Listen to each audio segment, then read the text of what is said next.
up, Woodward. We are starting off your day with a brand new crew. Meet Broder. I can't control my arms sometimes. My limbs are just kind of flying. Detroit Kool-Aid. Fired up! Y'all got Kool-Aid I'm high. fired up! But with the Wake Up Woodward crew, he's actually a part of the family. Flannel Sam. Ask me about my wiener! Okay. Along with JB and KG. Wake Up Woodward gets you all of your Detroit sports talk. Every morning, 8 to 10 a.m. Live on Woodward Sports. A show for Detroit, by Detroit, with people from Detroit. Tell Siri to set an alarm. Because it's time to Wake Up Woodward. What up, though, people? It's Wake Up Woodward, and we appreciate you all for kicking off the day with the Woo crew. Chat family, as always, y'all are the most important part of this thing, so go ahead and smash the like button. And let's get this day started off really, really good. You know what? Victory day. And when we get to the Tigers segment, we do got those victory shades. But you know what, man? It gets a little dim in here when we do that. But Dusty May, he just continues to find ways to just, hey, I hear you over there, our residence party. He's just continued to find ways, bro, to just show that he is here to stay. It's not a flash in the pan, and I can't wait to talk about that and everything else on the menu, man. It's Flannel Sam, the vet of the squad. Hey, absolutely. Michigan basketball is in the news to start off the show, but also, you know, we're going to, of course, get into those Tigers who followed up a 3-game losing streak to the Guardians with a 3-game winning streak, which we absolutely love to see comfortably in first place, back where they should be, but also in the... not the second hour, starting at the bottom of the first hour, heading into the second hour, we're going to have Rod Beard on the show. And of course, we're going to talk about all things Detroit sports. We're going to have the Woodward Pistons segment. And I told you yesterday we were going to get to the Zach Cunningham signing. We're going to hold off on that until Rod gets here, because there is just too much going on that I think is just a little bit more pressing to start out with. But of course, we're going to get Rod's thoughts on it, as well as his thoughts on Michigan and the Tigers. Yeah, hey, you guys already know it's your boy Brandon Dan, aka DJ Kool-Aid, your credential Pistons and reporter and writer for the network. And we got JB Smooth, Woodward Sports MVP in the TD booth, Cavassier Chase holding it down in the sound booth. That dude Justin's in the building. Intern Noah, and shout out to our brothers Matt Broder and KG. And I do have just a little question too that I want chat family to answer. Put it all in the chat. It is Woodward Pistons Wednesday. When we get to that segment with Rod, we do have a specially themed swish or break or swish or break, based off you guys' comments from the last episode. So we're going to see what the panel thinks of your suggestions for free agency. It was a lot of comments, man, so I can't wait to get there. But the question is this. For the Pistons, you know, who is your favorite Pistons players? But I also want you to do this for bonus points. Put some obscure Pistons out there, too. I want some Bobby Suras. I want a little bit of John Barry.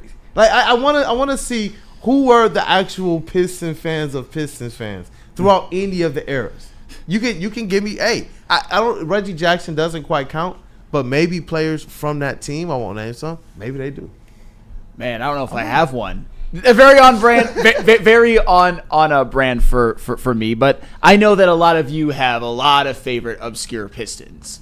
I mean, I guess Eldon Campbell, maybe somebody like that. But Eldon, you know what? That's a good one, actually. Well, but that was here because it was a championship team, and I don't really look at Eldon as one of my heroes from that team. I look at the starters, but that's neither here nor there. Junkyard dog, man, Jerome Williams. I don't know how many people remember him, but he was just pure hustle, pure energy, pure nonstop during the era where there was not much hope at all. And it was like, man, why is he going out there and just hooping like this? Why is he not even like hooping? You could just tell from a energy standpoint he was doing his thing. And I see some people in the chat. Sandman says Judd Bushler. I remember Judd Bushler.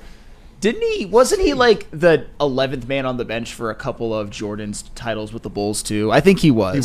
He was, man. Hey, I see Randall Smalls, Bob Lanier. Well, that Chili, doesn't count. Theo Rattle. Bob Lanier doesn't count. Yeah, Bob Lanier doesn't count. Shout out to the oh, absolutely. Shout out. This one counts. He's a star. During his Pistons time, Chinavirus, Chris Webber.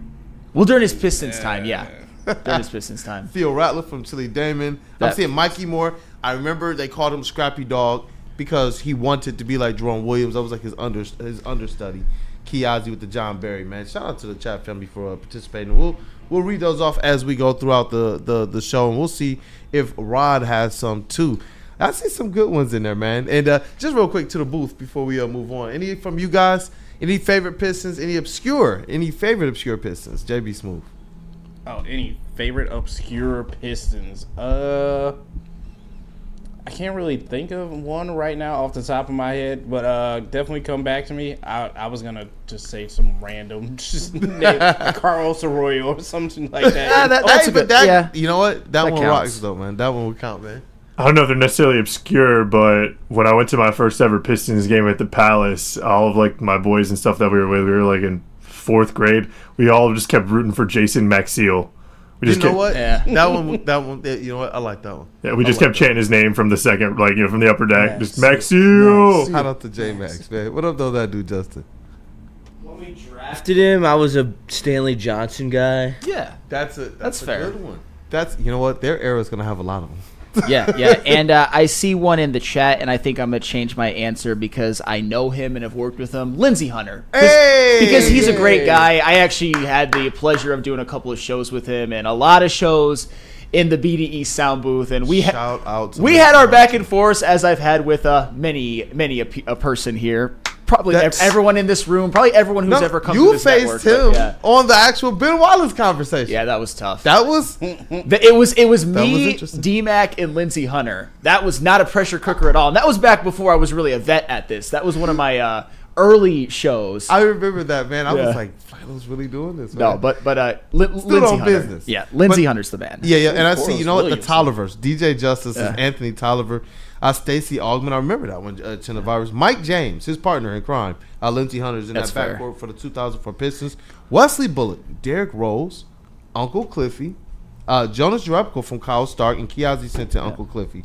There's some good ones in here, man. And shout out to the fans in the chat. Hey, definitely knowing their Pistons history. Yes, absolutely. But speaking of hoops, Michigan basketball making some news. And it's funny because at the time, and I know Justin's happy about this, we did a bit of a breakdown on a Yaxel Lendeborg as a player because he did transfer to Michigan a while ago, but he had put his hat in the ringer for the NBA draft because he's actually projected to be a first-round pick. However, in the NIL era, it incentivizes some of these athletes to come back to school, and that's exactly what Yaxel Lendeborg did. He is going to be playing for the University of Michigan in the upcoming season, and I'll tell you what, to me, and I'm sure Justin will agree when I get to him in a second, this is seismic. This is potentially paradigm shifting. This is where Michigan's ceiling, I think, can go to Final Four national championship because I do believe that he is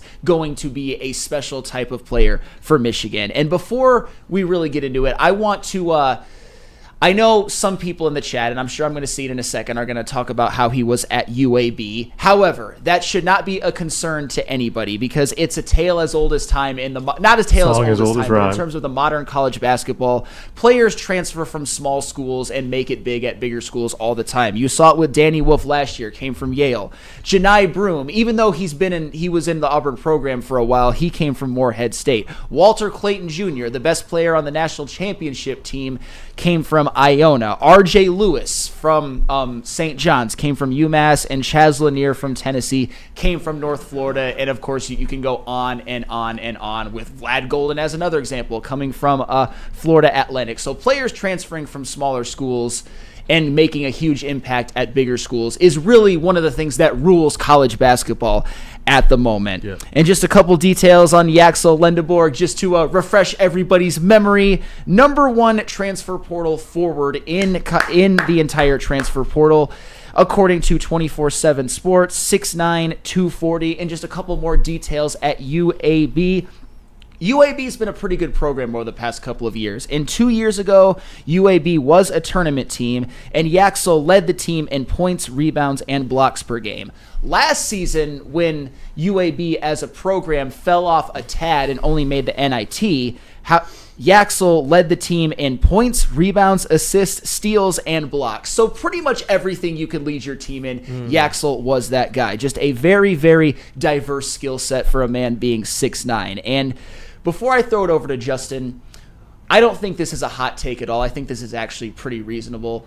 I think that Yaxel makes a bigger impact this year than Danny Wolf did last year. And I'm not saying that Yaxel's necessarily more talented or has a higher ceiling, because I think it's arguable between the two. But I do think Yaxel is more refined. Just when you look at his skill set, when you look at his numbers last year, Yaxel, I think, is a more efficient scorer at every single level, whether it's at the rim, mid-range, three, free throws. Yaxel pretty much has Danny Wolf beat in everything. That was one of my bugaboos with Danny Wolf, is that as a 7-footer, he could never shoot 50%. Love Danny Wolf, but that was a bugaboo for me. Also, I think Yaxel's a better rebounder, pound for pound. Under 6'10", averages 11 per game. Danny Wolf at 7 foot averaged like almost 10. I think Yaxel's a better rebounder. As a passer, I'd probably take Danny Wolf in terms of the skill, but Yaxel actually averaged over 4 assists last year. And I also think that Yaxel takes better care of the ball overall, although I'm interested to see how he fares at Michigan. But the bottom line is, I think that Yaxel is all Big Ten first team loading, maybe Big Ten player of the year, maybe could end up being the prize of the transfer portal class when it's all said and done. Yeah, and just before I touch fast over to Justin, Justin was going to be spearheading some of this college content here on the weekends. I agree with a lot, and I'm so glad that you mentioned that the last component of it when you displayed or at least talked about the versatility that he's going to bring here and what he's already been and what he could present for Michigan. I'm so glad you instantly brought up who was the versatile player for Michigan previously in the high usage situations, Danny Wolf, who we're going to expect him to come in and not just replace that type of usage, but I believe with this class in particular, and I look forward to hearing you guys' comments on this too, I believe they addressed something that we were all screaming about down the stretch, and that was rebounds and toughness. And I do believe that with Portal Merchant May doing this thing, I believe that he brought in not just the talent and the versatility that you need to succeed, but that extra grit, that extra level of toughness, that extra level of physicality that these players play with. I like what this class is going to do at improving on those as well. Yeah, and just before I throw it over to Justin, I think even in combination with Yaxel Lendeborg, the roster that he's going to be working with, I think, is more talented overall than what Michigan had last year, especially the fact that they have Elliot Cadeau, the transfer from North Carolina, who can run the offense, who's a pass-first point guard.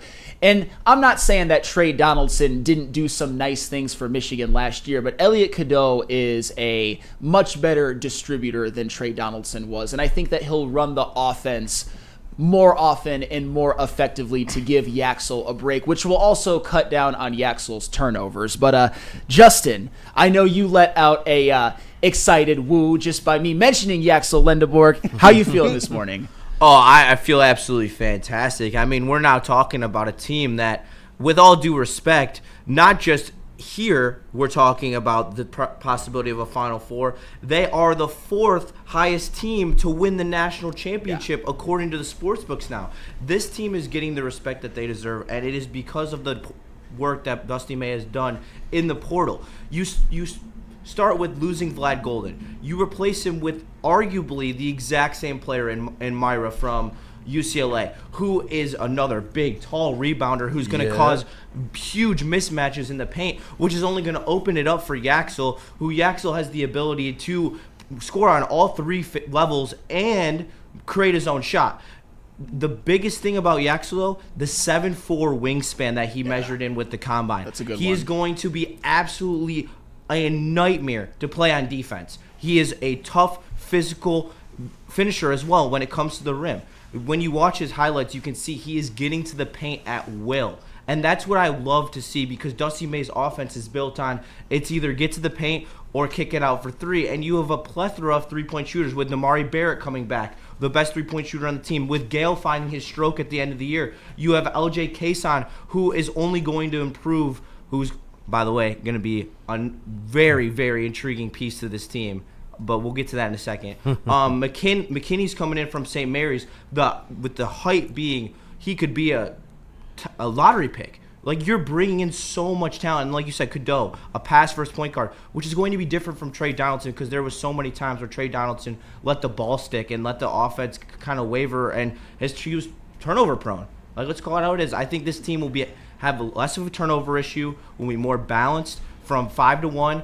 They'll be able to guard at a more versatile rate. I just think that this team is built even better than it was last year, and it's even deeper than last year.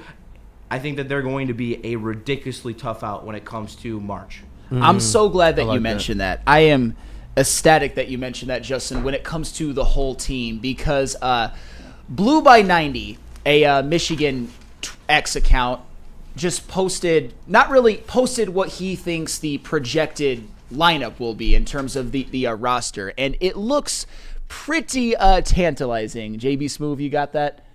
Oh yeah, shoot. I bet.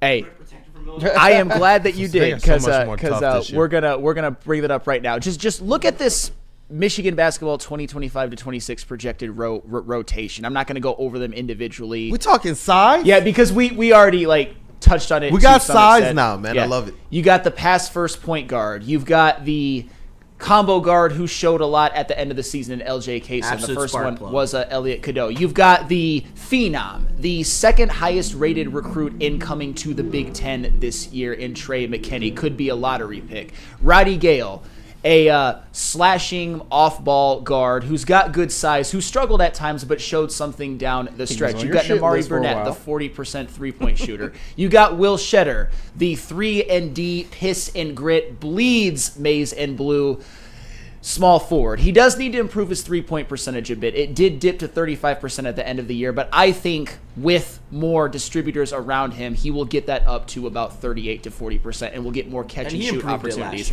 Yeah, sure. I mean, yeah, Will Shedder, I waxed poetic about his role as a super role player. You've got Yaxel, who we went over. You got Morez Johnson Jr., just athleticism, size, speed, dunking, rim protection, finishing at the rim. Not a shooter, but that's okay. And then you've got Amon-Ra, who is 7'3", which in Big Ten college basketball, that's a weapon in and of itself, and hopefully can at least be a big presence in the paint, especially for a rim protection. At 7'3", there's gonna be teams that just don't have an answer for that alone. And that's why I love.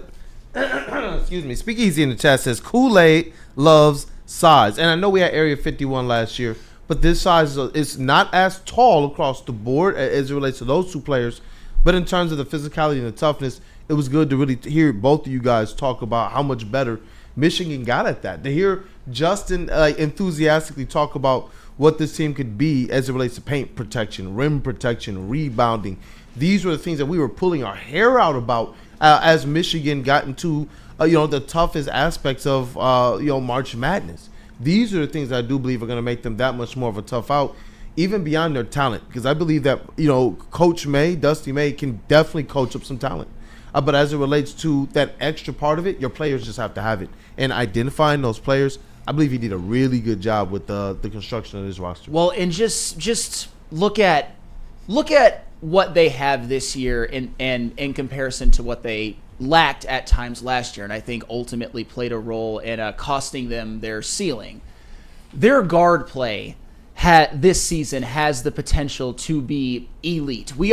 Elliot Cadeau to me is a known. LJ Kaysen is just a lot of untapped potential that we saw tapped into at parts during the latter part of the season and in the tournament. But Trey McKinney, man, like we talked about, Trey McKinney with that size, with that versatility, this is a guy that could be a lottery pick. This is a team that could have elite guard play and have great forwards and size. There is no reason why Michigan basketball fans like myself and Justin and Kool-Aid shouldn't have national championship aspirations. This is going to be, in my opinion, at least as of right now, when it's all said and done, or not really when it's all said and done, when it all shapes out, when we're talking about preseason, I think this is going to be the best roster in the Big Ten. And clearly a better roster than Michigan State. And I understand we still, as Michigan fans, need to slay the dragon. But I think this year it's set up very well, at least on paper, for that dragon at Michigan State to be slayed. And they really have a beat you any way you want it type of lineup. Like, they really are so versatile when it comes to their size, their defensive ability. One thing I like about the kid we brought in from Illinois is the fact that he had 10 less minutes per game than Vlad Golden, and my biggest gripe with Vlad Golden was the lack of rebounding from him, and he averaged the same amount of rebounds on 10 less minutes, so I think that's going to be able to create more of a physical toughness when it comes to the offensive glass from Myra and from Johnson, so I think that's going to be very, and I love the combo of guards that you can give. You can give them slashing guards. You can give them shooting guards. You can give them 3-and-D guards. Like, you have every single type of archetype of player on this roster. You have Will Shetter, a guy who's going to rebound, shoot threes, and hustle for rebounds. You got a guy like Yaxel who's going to score on all three levels. Like, you truly have every single piece of a championship level team. You have the highly rated incoming freshman. You have the veteran leadership of a transfer from a smaller school in Yaxel. Like, you literally have everything you've seen in a recent championship level team at the college basketball level on this team right now, and that's what gets me so excited because of the versatility this team has when it comes to they can beat you any way they want to. Yep, and before we get to Ryan, you mentioned veteran leadership.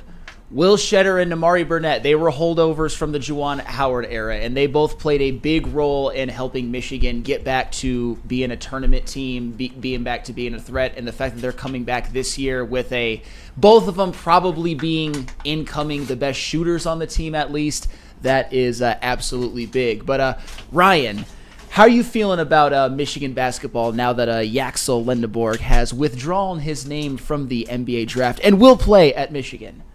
I'm feeling great about it. I think this team without Yaxel is probably just a top 4 team in the Big Ten, and probably a Sweet 16 ceiling. You're looking at Elite 8. I think now with the addition of Yaxel, I've always been seeing the comparison of this is the John I. Broome of Auburn, coming from a smaller school and then coming to a Power 4 school, kind of same position.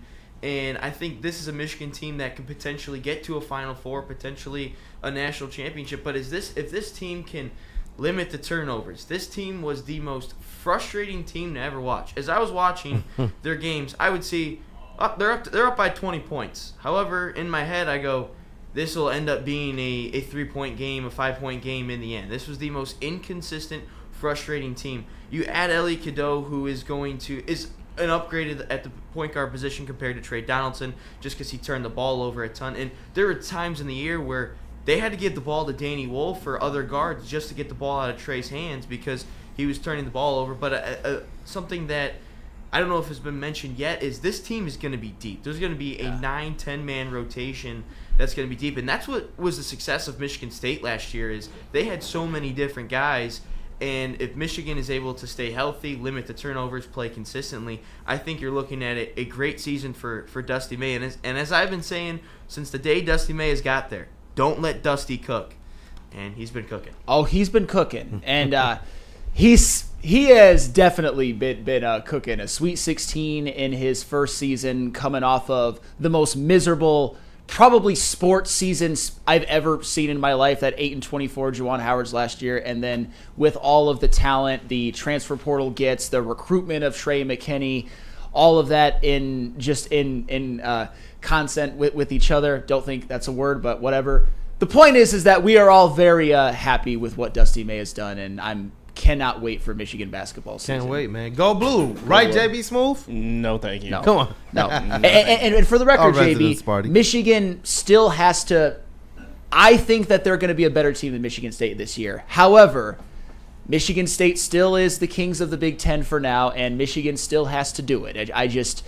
I'm going to feel a lot more confident this year than – well, last year I was pretty confident in the home game, but Michigan State was clearly the class of the Big Ten last year, and I don't think it's going to be the same thing. I just don't, but Michigan still has to go out and prove it. But speaking of teams that had to prove some things coming into the year, especially with the injury issues, but have done that and then some, the Detroit Tigers won again, continuing to wash away the scent of the first 3 Guardian games. Yeah, bounced back quite and well. now it almost feels like they never happened, right? Bounced back quite well, man. I can't wait to talk about it. We got the White Claw Victory Shades in the building.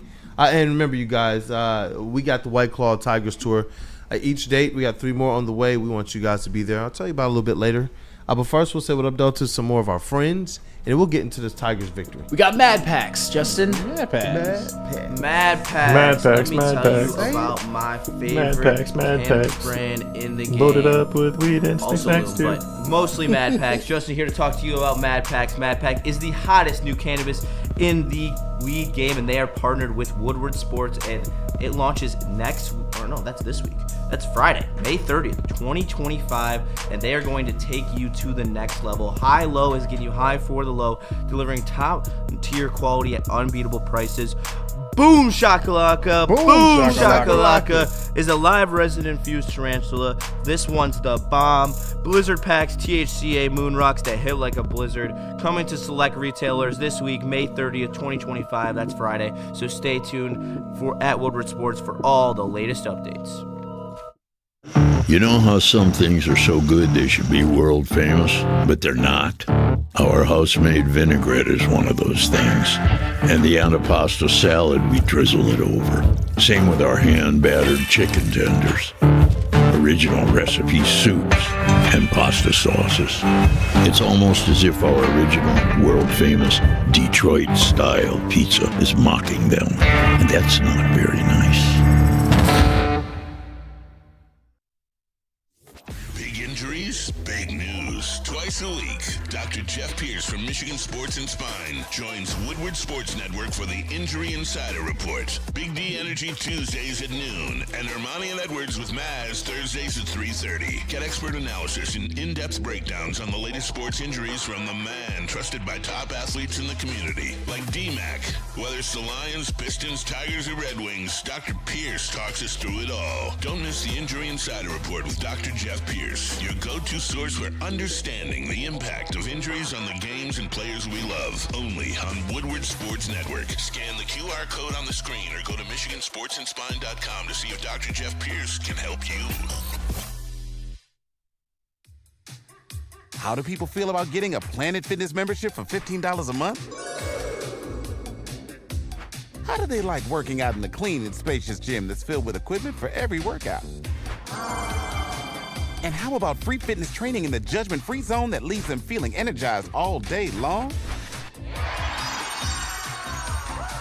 Join Planet Fitness today with the free PF app, online or in club, and start getting that big fitness energy for $15 a month.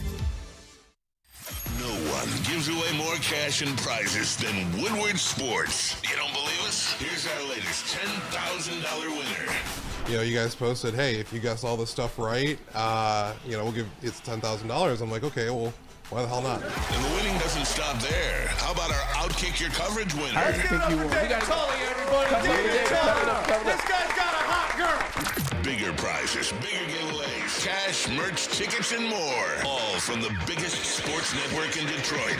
No one does it bigger and better than Woodward Sports. Make sure you're following, liking, subscribing on Instagram, Facebook, X, and YouTube for your chances to share in the winning. From Detroit's #1 sports network, Woodward Sports.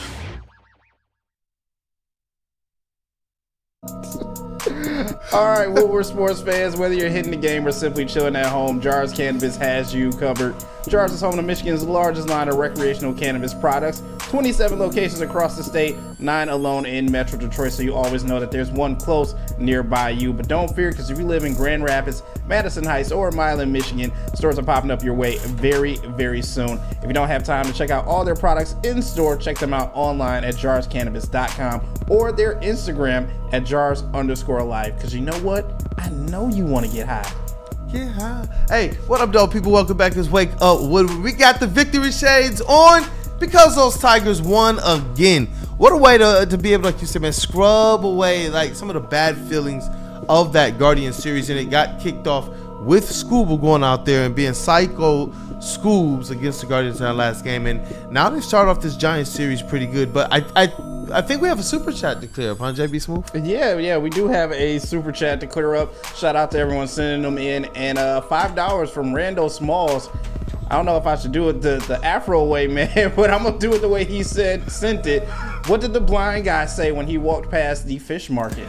Hello, ladies. So there was this blind man, right? All right, he was walking around this fish market. What was this? Look at our booth, man. Hey, I love it, man. But we got to get to these Tigers now. 3-1 with a chance to be able to sweep, and I think a sweep would be so appropriate for this Tigers team to get going at 110. But we're going to talk about this, another 3-1 victory. What I like most importantly is that this is not one of those squads where they're able to kind of get their get back off of like the White Sox or a team that's not doing so well. Shout out to the Colorado Rockies. But this is against a squad that is battling in their own right for some type of postseason success this year too. And the Tigers are getting their get back 3 games in a row against good teams. Yeah. No, the Guardian getting that Game 4 series win against the Guardians and then parlaying that into 2 consecutive wins against the Giants with a chance to sweep this afternoon. That's bouncing back against good teams. That's righting the ship when it could have gotten ugly. And I'm just so proud of this Tigers team, the way that they've responded. If they sweep the Giants, everything is 100% forgiven. It already is for me at least, but it would be objectively a successful homestand. Even with losing the first 3, if you have a 4-3 homestand against 2 playoff teams, that's still really good. Yeah, and that's where I'm glad that Cavassier Chase gave his heat check before the series and the way that it played out. I had a sour taste in my mouth after that. Even with Scoobs going out there and setting everything right, I said that, okay, that at least allowed me to be like, yeah, look at our guy go out there and dominate. About the way that they've responded, it's more in line with what we know this Tigers team to be and what we want to see out of them this year. These things are going to happen, and baseball's fickle. Sometimes I do wonder if going into those series against a team, if there's some aspects of pressing. I think they want to beat the crap out of the Guardians every single time. So I can't wait for that next matchup. But to see them do this against, against the Giants right now, just ahead of some more tough series ahead, it makes me more and more confident in this Tigers team. But I'm even more confident in this one player who my concern or worry in him was more akin to what we felt when Casey Mize got injured. If Jack Flaherty's not right for these Detroit Tigers, that does. I don't believe that moves their floor. But as it relates to their ceiling, I do 100% believe that hurts their ceiling. And so to see him have this game last night makes me, again, that much more comfortable. I want to see him string it together.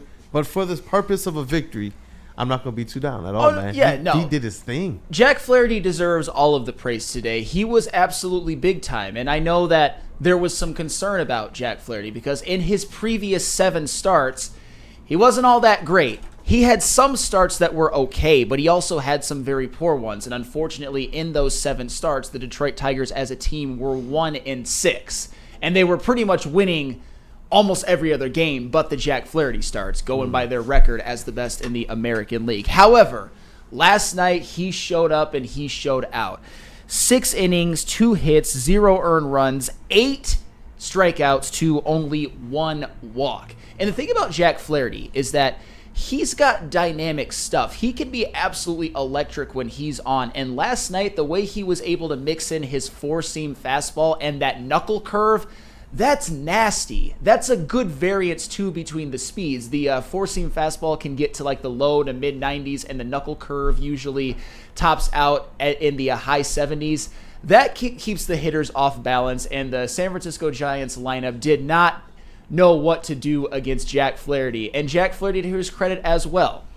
The problem with him in previous starts is as he went along in games, opposing lineups started to figure him out. He usually was very good at the beginning, but as he got into the 4th, 5th, and particularly the 6th inning, that's when it would get away from him a bit. But Jack Flaherty just completely shut the Giants lineup down, and we also see the type of pitcher he is capable of being. And Kool-Aid, you alluded to this. The Tigers are going to need Jack Flaherty. If the Tigers are going to be that World Series team, win the World Series, which we all think that they can, Jack Flaherty is going to need to be a part of it. And last night showed that he is capable of really just pitching a masterclass whenever he wants it, whenever he's got his stuff going, and whenever he's got his command going. That was the best I've seen Flaherty pitch this year. That was awesome, and it was cool to see him be able to get through that lineup multiple times and still have his stuff going, which was one of the critiques that you brought up yesterday. When Flaherty's going, we know it's because he does have command over that lineup, over his pitching throughout multiple times through that lineup. And yesterday, you love to see the 8 Ks for Jack Flaherty. You love to see what I'm hoping to see as this Tigers team goes forward is those runs start to perk back up. But I'm happy that this team is still finding ways to go out there and get hits, because the Guardians series was one that in the past I believe would have tripped them up a little bit.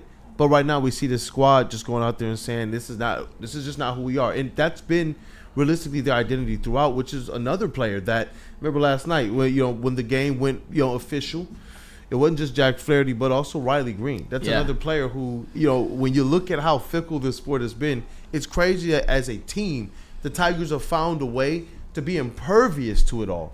But we've seen different players go through slumps, whether it be a few games, whether it be a week or two, whether it be injuries, and they're all figuring this stuff out. I was talking about this with Anson yesterday about how it seems like this Tigers team, they just have a pulse. They have a handle of their team.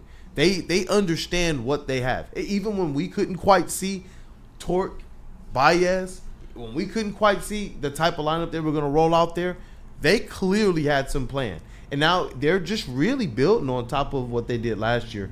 And so to see Flaherty go out there and have this type of game, to see this team offensively win another one because Riley Greene was going out there and being a man, hey, you know what? You tipped the cap. Yeah, and I'm glad you mentioned Riley Greene because he's the next person that I wanted to get to. There's really 3 players that I want to highlight, but Riley Greene is certainly, after Flaherty, was the most important player last night. And he's the most important offensive player on this team. Don't get it twisted. I mean, I know Spencer Torkelson is arguably having a better year, although it is arguable, but Riley Greene is really the consistent star and has been consistent going back to last year where he was an all-star. But side note, it's nice to see that they are both leading the charge, Riley Greene and Spencer Torkelson. I think for a lot of us, we were worried that would have never happened, but I digress. Riley Greene last night, 3 for 4.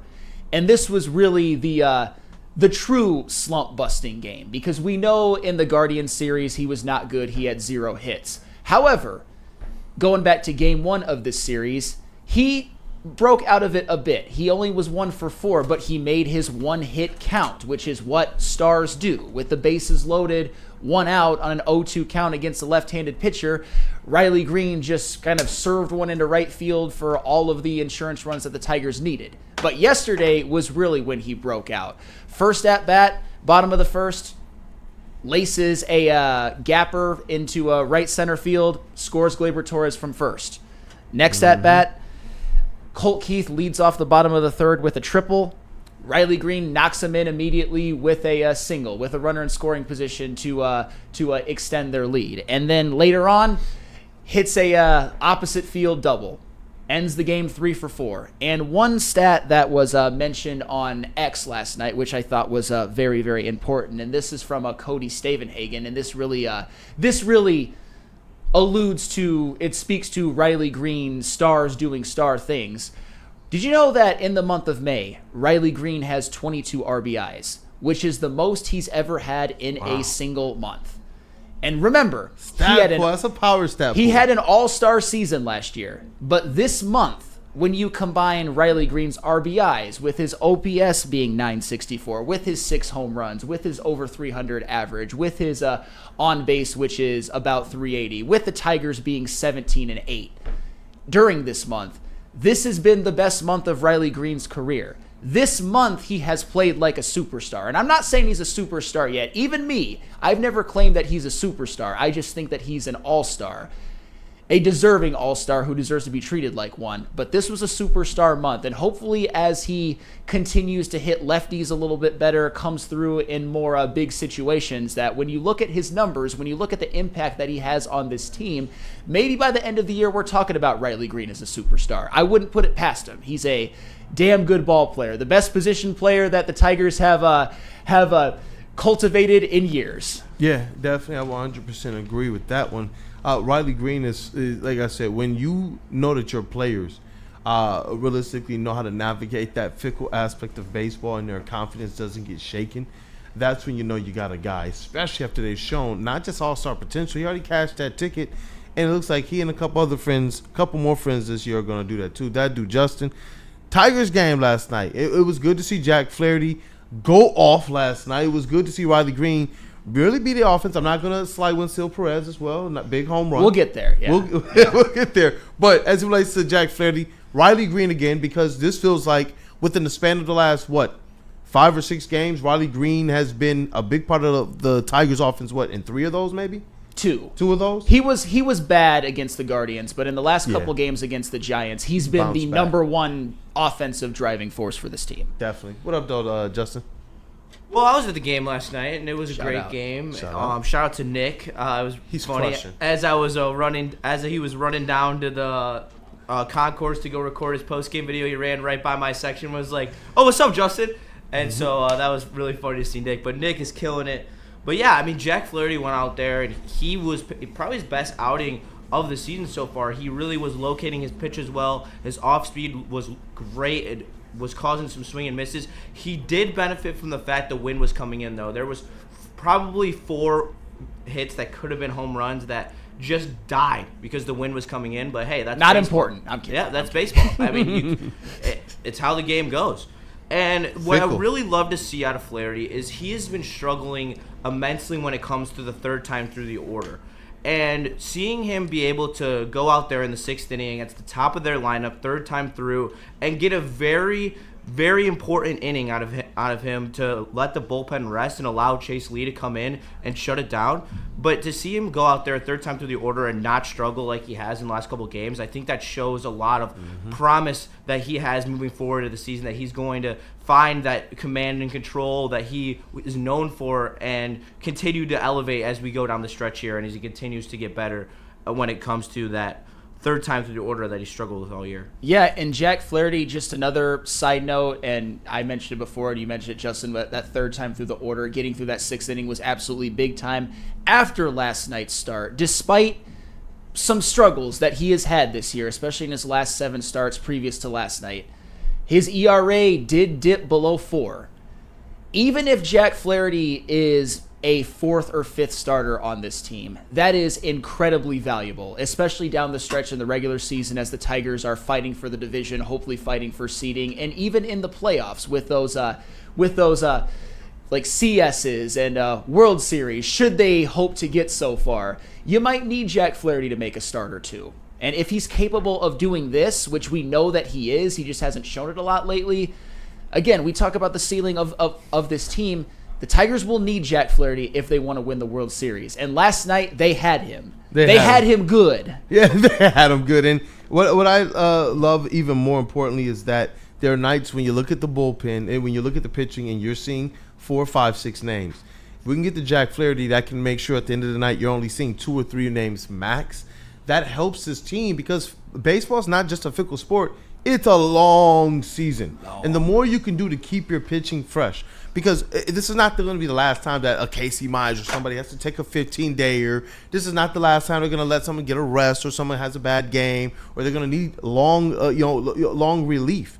This is where Jack Flaherty, to me, is the type of pitcher. We've all highlighted it as well. If he can figure out how to get through that lineup effectively through the second and third times, then he allows this bullpen to be still one of the best in all of baseball and be fresh and as this season continues to carry on. Yes, and a shout out to Chase Lee as well, who Justin had mentioned. Pitched a pretty much stress-free 7th and 8th inning, and he's been an absolute revelation. What he has been, at least in my opinion for me, is he has allowed the Tyler Holton struggles not to be as pronounced, because Tyler Holton hasn't quite looked right. We know what he's capable of. We know what we think he's going to be as the season progresses. But Chase Lee, someone who I don't think Tiger fans was even on their radar, or not much at least, has really came in and given some valuable innings for the Tigers to help them win some ball games. He was big time last night because the Tigers didn't give their pitching a ton of run support,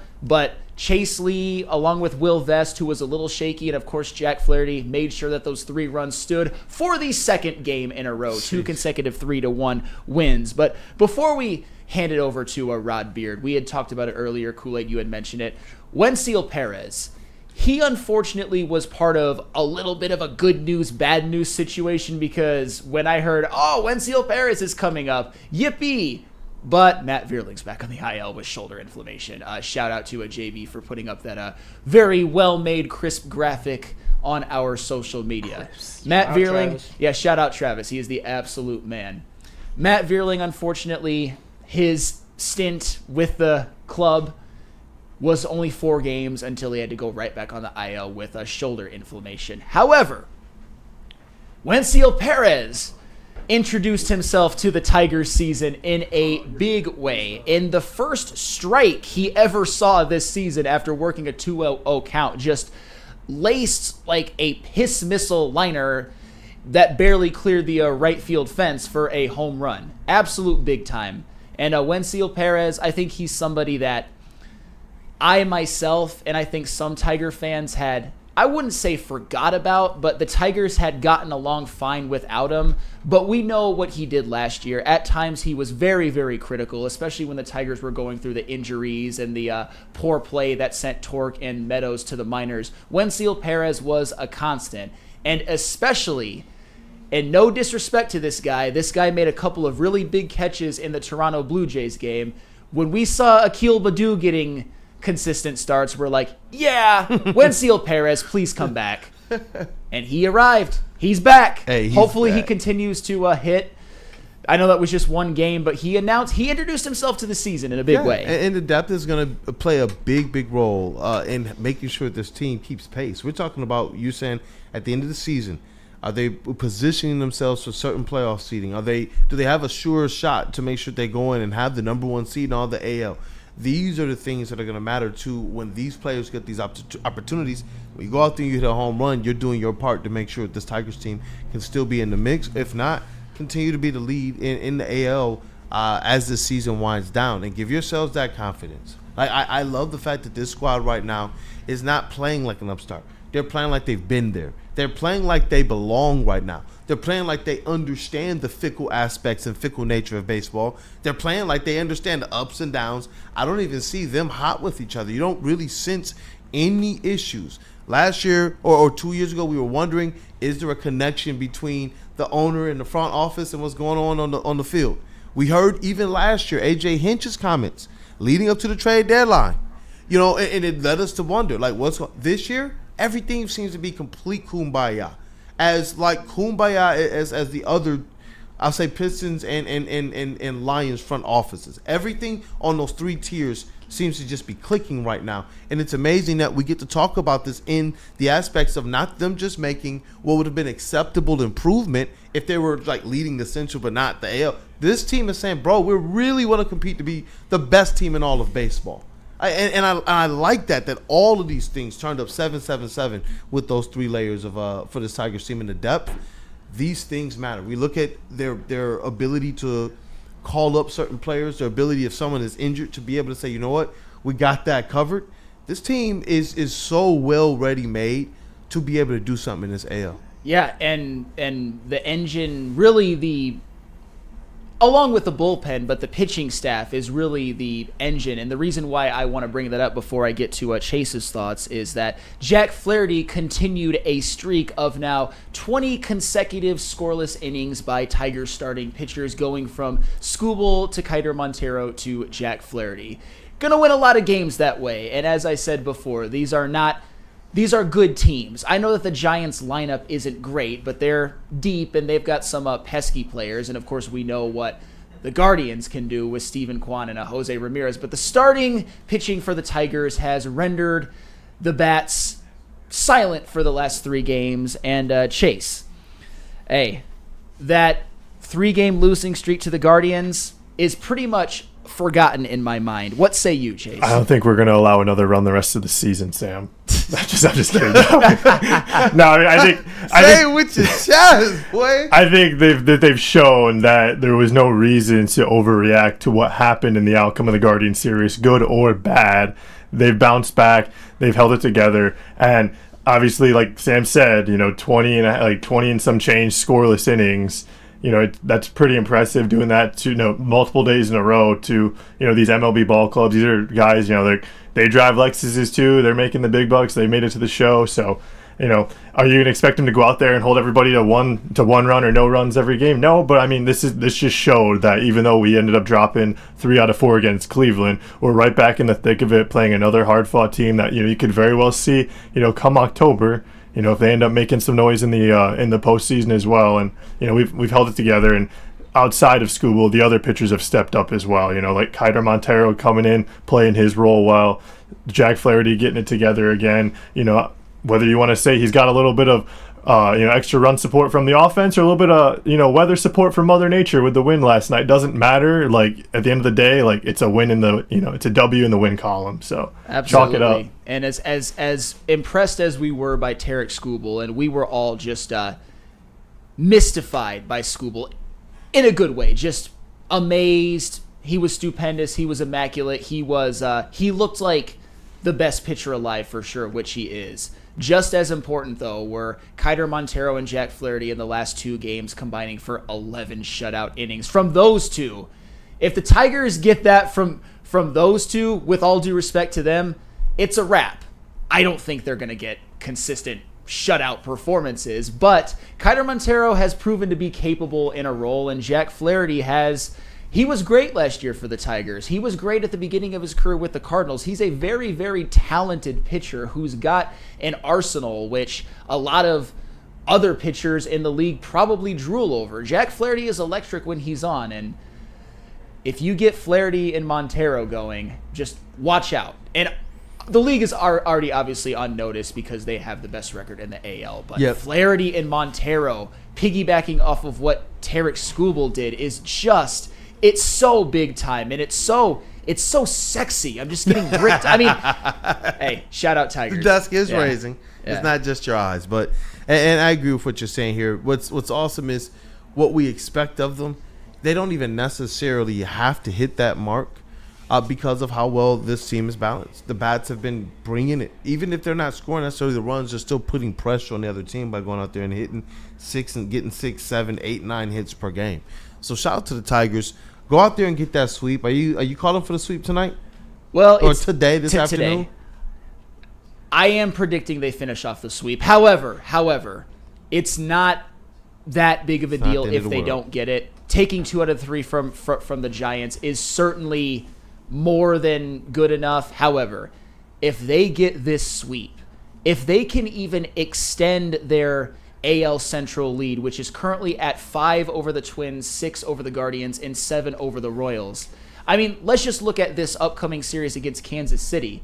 If they go into that 7 games clear or even 8 games clear of the Royals, you can afford to even drop 2 or 3 and everything's fine. I'm not saying that they will. I'm not saying that I would be just like over the moon about that, but it's about a cushion. You're right, though, because that's what they just proved to us. Yeah. No need to panic if we have something like this happen. No need to panic. Like, they got swept by the Dodgers. You lost the series 3-1 to the Guardians. Guess what?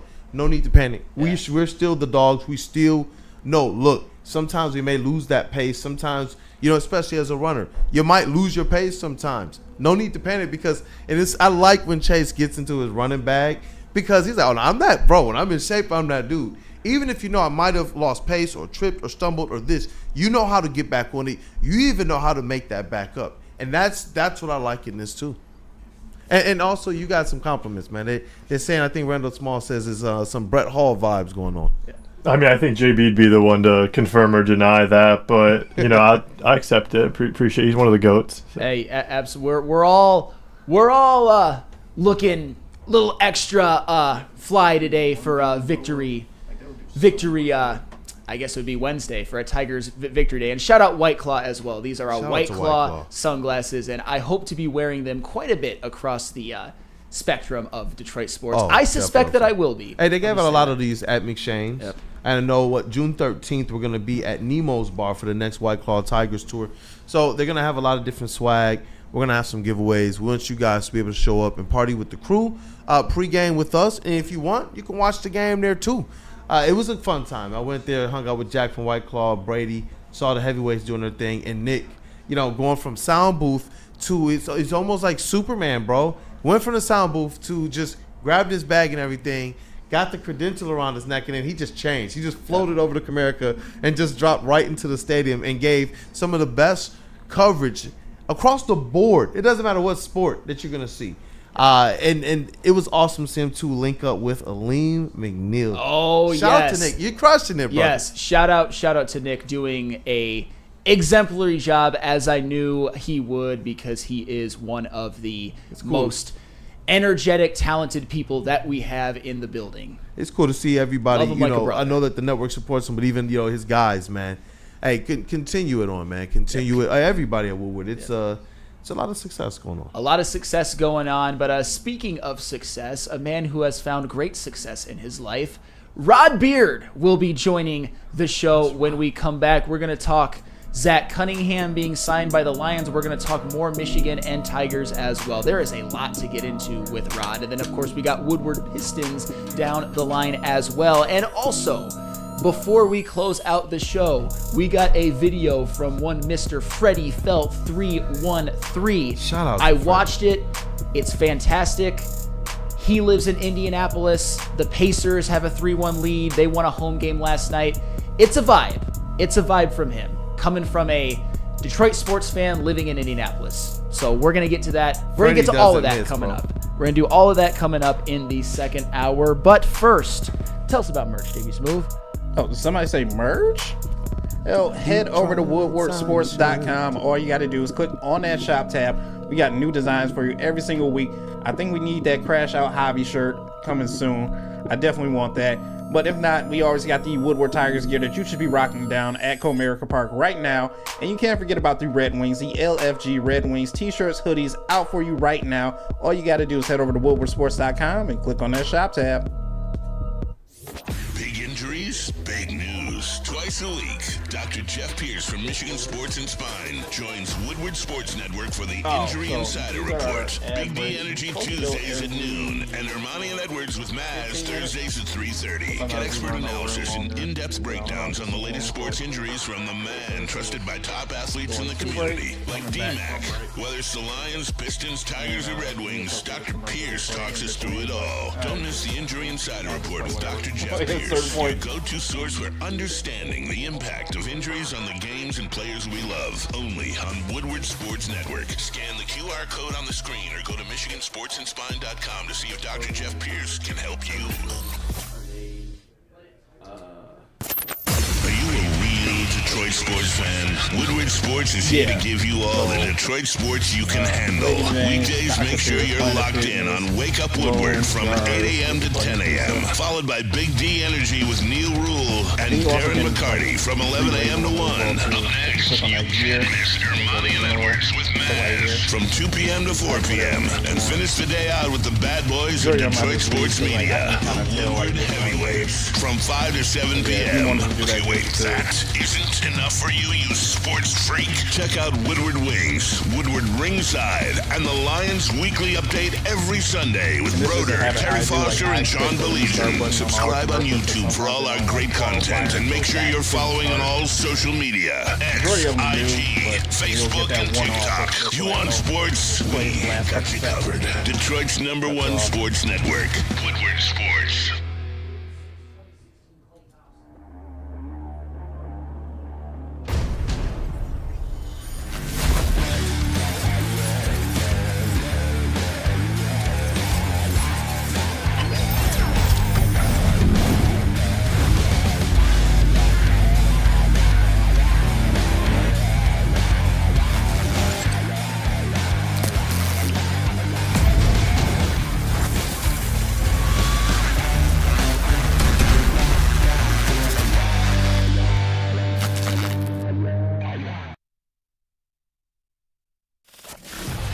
To brag that we are the toughest sports network in Detroit. But we do have a guy named Darren McCarty on our side. Woodward Sports. Hey, it's Planet Fitness, fitness that fits your budget. No matter where you are, there's a Planet Fitness close by. There are more than 50 in Metro Detroit and thousands more throughout the world. At Planet Fitness, you'll experience a squeaky clean gym that has tons of equipment, friendly, knowledgeable staff, and a totally judgment-free atmosphere. Did you know that all Planet Fitness memberships include fitness training for no extra cost? Want all the perks? Upgrade to the PF Black Card and enjoy use of amenities such as unlimited use of the Black Card Spa featuring hydro massage, massage chairs, and total body enhancement, and more, along with access to over 2,500 locations worldwide and unlimited guest privileges. For more information or to join today, visit your local Planet Fitness or planetfitness.com. What up, though, people? Welcome back. It is Wake Up Woodward. We appreciate y'all for kicking off today with the Woo Crew. Let's go ahead and smash those likes for the legend. Rod Beard is on with us this morning. And it's always a great conversation when he's on. I hear you over there, JB Smooth, with the senior sports editor from the Atlanta Journal-Constitution. What up, though? I think you should put on your shades, you guys. Oh, the shades? We got the victory shades? The victory shades! Let's go! Talk there we about go. a legend of legends, man. It is our guy, Rod Beard. And so, you know what? When we talk about victories, I would have to say, yes, obviously the Detroit Tigers and Gold Blue, man, with a big victory of Yaxel coming back. But Rod, just, you know what? We'll do this. Rod's thoughts. You got the victory shades on. What up, though, brother? I'm going to start with me being wrong on something. I said at the beginning of the or actually before the playoffs, hey, the Pistons would be able to handle the Pacers. Pistons would not have been able to handle the Pacers. They own something different now. The Knicks are crashing out. Just Karl Anthony Towns' knees don't know which direction they want to go in. They're just all over the place. I mean, the Knicks, we saw what type of series they provided against the Pistons, and a call here, a call there. You win Game 6 and you can toss it up in Game 7 and see. But the Pacers are making them look very, very pedestrian. And it's going to be an interesting finals if things continue on course and we see the Pacers and the Thunder. That's going to be interesting. It's a little bit of what Flannel and I were just talking off break. And talking a little bit about Tyrese Halliburton. I have an interesting question for you in our next segment about that too. But hey, even more appropriate with the victory, and I don't even want to compliment the Pacers, but we probably will in the next segment. Like It hurts. It hurts a little bit to do it. But the Tigers, man, they bounced back after kind of getting gut punched by the Guardians. Tarek School picks them up in that last game, and we've seen Riley Greene the last two pick up this Tigers team from an offensive standpoint. And you know what? I think from a confidence standpoint and from a place of adversity and knowing how fickle baseball is, this team is proving that they can win and they can be counted on to be a serious team throughout all of the ups and downs of baseball, because to this point, no matter a slump, no matter an injury, no matter up and down, the team has been largely one of the best teams, if not the best team in all of baseball for months now. Right, and this is the time you have to pile up wins. And what I heard even down in Atlanta when they were stumbling a little bit against the Guardians was, okay, well, this is all a fool's gold. They lost a lot of ground, and they're not going to shape up if they can't beat the Guardians. It's like, dude, it is still not even June yet. Let's calm down a little bit on where the Tigers are or aren't. But they really are in a position now where they can pile up some wins against good teams. And San Francisco is a good team. They really are able to compete and get wins against good teams, whether it's the Guardians, the Giants, or Royals, or whoever. You just got to start piling up wins, because you don't want to end up where you were last season, where you have a 0.3% chance of making the playoffs. Now they have the best record in baseball. It's just different being on this side of the ledger. Yeah, and speaking of Detroit teams, because I know we're all very excited with what the Tigers are doing, I wanted to shift gears to the Lions, at least for a bit, because they made a signing yesterday. Zach Cunningham didn't do much last year, was on the practice squad for a lot of the year, but in his prime with Houston, had a couple of seasons with, 142 tackles in 2019, 164 in 2020, was a starter with the Eagles in a 2023. And I don't want to so much ask you about Zach Cunningham, the player. It's just the linebacking room with the Lions. Malcolm Rodriguez probably will be out to start the year. Alex Anzalone, whether it's something or nothing, is not in OTAs and maybe looking for a new deal. Derek Barnes is coming off an injury. Pay that man. Hey, fair enough. Is this Zach Cunningham signing purely just a depth piece, or is this somebody that you could actually see playing significant snaps with this team in the 2025 season? I think it's a depth piece, and it's a strategic play that if you saw a guy who led the league in tackles in 2020, why not take a shot? He's 30, but if it happens that he can find that fountain of youth and get back to where he was just 5 years ago, then you've really gotten something. But it's the type of risk that you take in a guy that you're adding to your roster. It's not a guy off the street. It's a guy who really has produced in his career. Yeah, and you know what? With those linebackers, I hear you talking about pay that man with Enzo, but how comfortable are you with this linebacking core going into the season, knowing that, in front of them, they're going to go into the season believing, at least to this point, that they have enough on that defensive line, especially with Aiden Hutchinson back, despite what people may feel about the opposite side. They made some improvements to the middle of that line. Is that linebacker? And keep in mind the additions they made to the secondary and what we expect from the improvements there. That linebacker core, man, where's your comfort level with them heading into the season? If Anzalone comes back, I'm comfortable with what they have. They've shown that they can be at least middle of the pack, and that's all you need with a strong defensive line and what we're hoping will be in that defensive secondary, a top-tier group as far as safety and those cornerbacks getting a little bit more experience. So you don't have to be great. You don't go and break the bank and go get some top-tier linebacker. That's not what you need right now. You just need for them to be somewhere in the middle of the pack so that defense can be a little bit in that top half of the league this year. Yeah. I pretty much echo your sentiment right there. But there's a lot of good vibes going on in Detroit sports, especially if you are of the Go Blue persuasion, because Yaxel Lendeborg, the Michigan transferred to Michigan a while back, but had entered his hat into the NBA draft, but decided to withdraw and play this next season at Michigan. What is the ceiling of this team? Is Michigan with Yaxel, with Trey McKinney, the phenom recruit, with a couple of the holdovers, with a couple other players in the transfer portal, is this a national championship caliber team this year? I know it's early, but just your initial thoughts. In the discussion, because every year we're talking about a year-to-year situation. It's not Duke 91 or 92 where you've got 4-year seniors and you're bringing in top recruits along with it. It is a year, and we saw it last year, with you just cobble together some type of roster with guys from here, from there, from everywhere, and say, hey, you can make it to the tournament. As long as you get in the tournament, you've got a chance. Who's your number one team this year that you say is going to be the odds-on favorite going into the season? It's tough to say. There are probably 4 or 5 teams that are in that discussion, and Michigan can even be number 6 in that discussion. I think they have a good shot at it. Hey, definitely. And you know what? When you're talking about Dusty May, you talk about the work he's done with the transfer portal. The thing that I like about this team, Rod, and I just wanted to be able to get your take on this as well, they've upgraded at a lot of the positions or at a lot of the weaknesses that we thought they had last year. I know what the measurables presented as it relates to Area 51, but I believe that this team got significantly better as it relates to physicality, toughness, play in the paint, defense in the paint.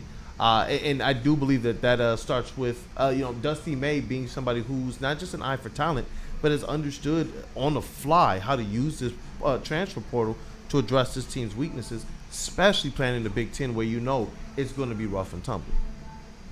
No, it is the transfer portal has completely changed everything now where, of course, with NIL, but you don't have to go out and recruit in living rooms the same way anymore and get a guy to stay for 3 or 4 years.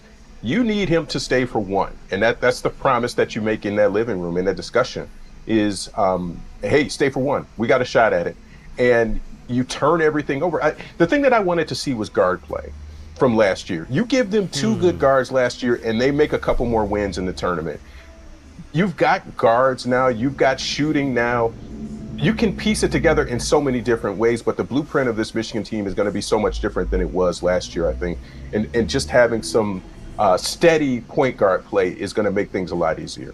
I'm so glad that you mentioned that, because that's one thing that sticks out to me when you look at their potential roster. You've got Elliot Cadeau, who's proven as a pass-first point guard. You've got untapped potential in LJ Kaysen, but you saw some things last year, especially as the season winded down. And Trey McKinney is obviously the phenom. His ceiling is being a lottery pick. But back to the Tigers, and this is more of a fun question. I don't mean to put you on the spot because there's a lot of factors that go into this, but just your first initial reaction. Will Riley Greene and Spencer Torkelson both make the AL All-Star team this year? Yes. You get multiple All-Stars when you have a winning record, or at least a winning record, but the top record in the American League will yield you 2, maybe even 3 All-Stars. Because, I mean, you're going to get Scooble. That's going to happen. But do you get 2 position players? Yeah, I think you do, just by virtue of having that top record. I'll tell you what, too. When you keep looking how Gleyber Torres' season is progressing and his numbers, especially that on-base percentage, that walk-to-strikeout ratio, I don't know if anybody's been paying as close as attention as I have, but it is pretty tantalizing. I will just say that. We might be looking at a lot of Tigers All-Stars. We might. I'm not calling for 6 or anything like that, but I do agree with you with Riley Greene and Spencer Torkelson, especially in the case of Torque. The first base position in the AL, there's room for Spencer Torkelson. I'll just say that. No disrespect to the rest of the American League, but there's room for Torque, and unless he falls off a cliff, which I don't suspect he will. Yeah, not at all. And you know, and that's been the deal with him too. The deal with him has just been the consistency, and can he maintain it? We've seen it through this point of the season, through 50-plus games, and I think he can maintain that through July. Yeah, no, definitely. And I know we got one more segment with you. So last week we went through our, Swisher Brick questions, and the chat family had a lot to say about that. So this week it's gonna be like 1.5. So next week we'll pick up our version of the Swisher Brick, where we're going through and we have some different players, some different free agents, some different drafts, some different scenarios as we try to whittle away over 4 different shows. But each show after, we're going to recap with what the chat family is saying too. So there's some interesting things there. Nothing outlandish, but there are definitely some names that we got to discuss. So let's get to this next segment. We'll say what up to some friends first. Who we saying hi to, JB? Well, I know who we're supposed to say hi to, but how about Caesars? Caesars? Yeah. Shout out, Justin.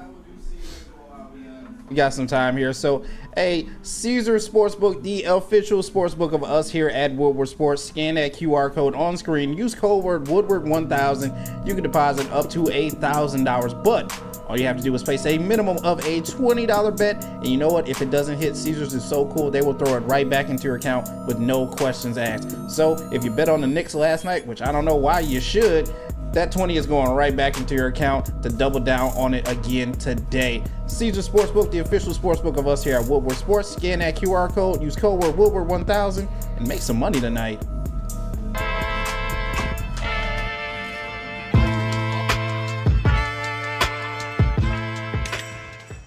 Hey, Tony, what's up, bro? Same circus, different clowns. For sure. You want the usual, the big zip? You know me too well. I threw a little something extra in there for your ma. Oh, Hope man. she's doing all right. Ay, guy, sei un santo. You're a saint. All right, buddy, we'll see you next time, okay? Grazie.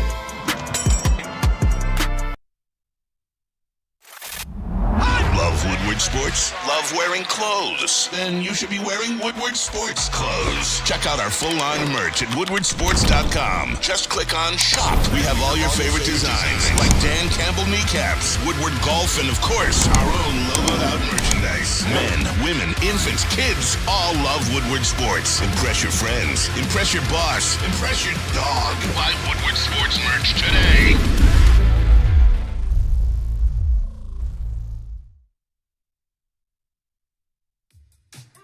How do people feel about getting a Planet Fitness membership for $15 a month? How do they like working out in the clean and spacious gym that's filled with equipment for every workout? And how about free fitness training in the judgment-free zone that leaves them feeling energized all day long? Join Planet Fitness today with the free PF app, online or in club, and start getting that big fitness energy for $15 a month. Injuries? Big news. Twice a week, Dr. Jeff Pierce from Michigan Sports and Spine joins Woodward Sports Network for the Injury Insider Report. Big D Energy Tuesdays at noon, and Armani and Edwards with Maz Thursdays at 3:30. Get expert analysis and in-depth breakdowns on the latest sports injuries from the man trusted by top athletes in the community, like D-Mac. Whether it's the Lions, Pistons, Tigers, or Red Wings, Dr. Pierce talks us through it all. Don't miss the Injury Insider Report with Dr. Jeff Pierce, your go-to source for understanding the impact of injuries on the games and players we love. Only on Woodward Sports Network. Scan the QR code on the screen or go to MichiganSportsandSpine.com to see if Dr. Jeff Pierce can help you.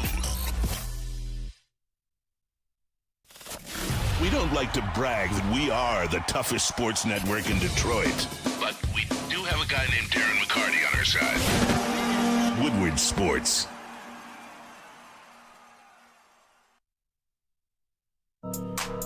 Spring is in the air and Michigan is buzzing. 7.5 milligrams of real THC wrapped in bubbles, crafted with real fruit juice and no artificial sweeteners. They're big in flavor but low in calories and 100% hangover free. It's all bubbles with no troubles. Catch it in watermelon, cherry, strawberry, or try one of the 2 brand new flavors, raspberry lemonade and peach. Crack a can, take a sip, and catch a buzz. Available at any of Loom's 38 locations across Michigan. Use code WSN30 for 30% off your entire order, online or in store. Go to loom.com today. And you know what? You got lunch today, right? That sounds like Buddy's, Detroit's original. It's the original Detroit style pizza. They've been doing that thing for 79 years now, and they have 22 locations in the great state of Michigan. If you're having any issue about where you can go, lunch is probably just right around the corner for you. Sign up for Buddy's Rewards to earn points on every purchase and receive exclusive promotions. Download the Buddy's Pizza mobile app to start earning today and add some Detroit style to your next meal. Save 10% off your entire order using promo code 10meal. That is the number 10MEAL, buddiespizza.com. Hey, we are back. It is Wake Up Woodward and Chat Family. Thank you guys for kicking off today with the Woo crew. And you know what? Let's just go ahead and satisfy that like button real quick, and then we're going to get right into this Woodward Pistons segment with the legend Rod Beard. Kavasier, man, you going to hold it down for us today? Oh, I'm doing it again? Let's rock. All right, well, make sure you guys take it easy, slow down, satisfy the like button. You know, I think yesterday we went side to side, so we'll mix it up. We'll go diagonal today. Go from the top left to the bottom right, switch it over to the bottom left, go to the top right, up and down. Make the little ampersand sign. You know what I'm talking about? Man is working. What is that? My man working that thing like a joystick. Yo. Yeah, you know, like Atari. You know, Rod is confused right now. Hit the like button, y'all. Let's go. We got Senior Sports Editor at the Atlanta Journal-Constitution. So glad to be able to introduce you after that lousy satisfying of the like button. Rod Beard, welcome, brother. What just happened? a gentleman doesn't kiss and tell, Rod. They're trying to get me to spill the playbook.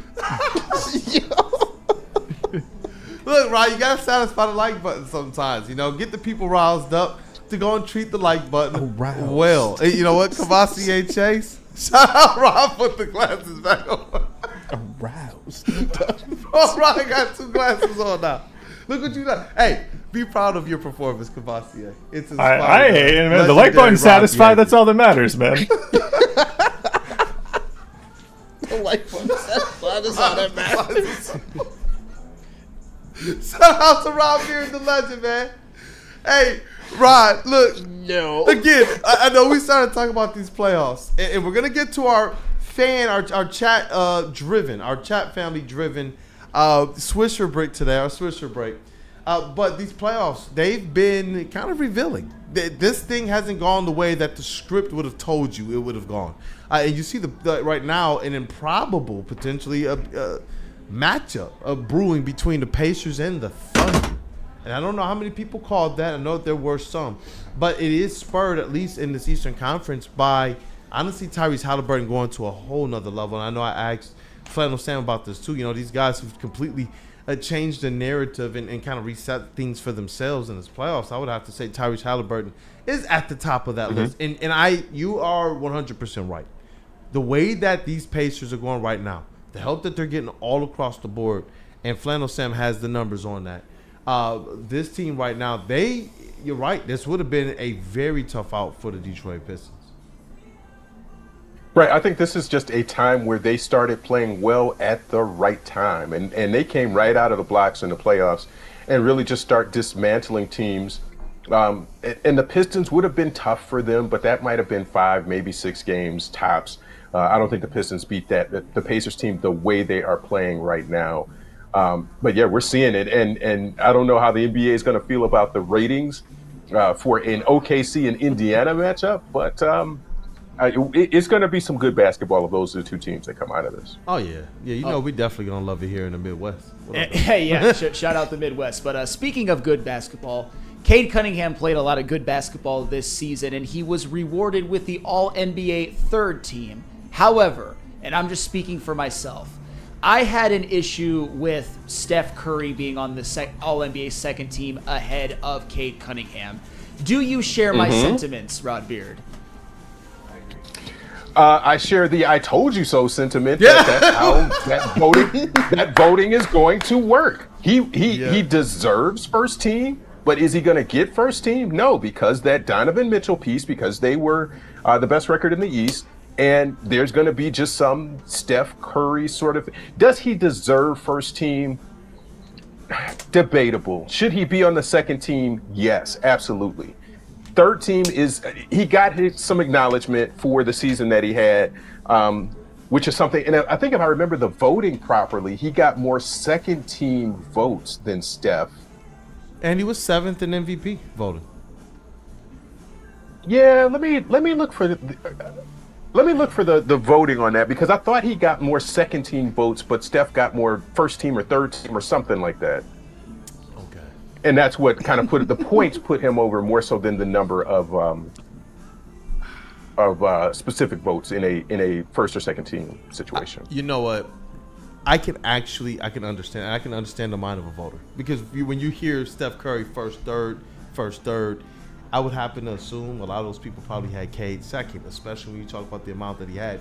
But the way that those things are tallied and totaled, the way that they place on there, the fact that you know these players, and this is what we know the NBA does, even just as much as we know those big markets are going to have the eyes on them, we know this too. The NBA caters to its stars of that's had, you know, longevity. They're out there getting these all NBAs. They're going to get the nod over somebody who's probably newer to this thing and just starting out.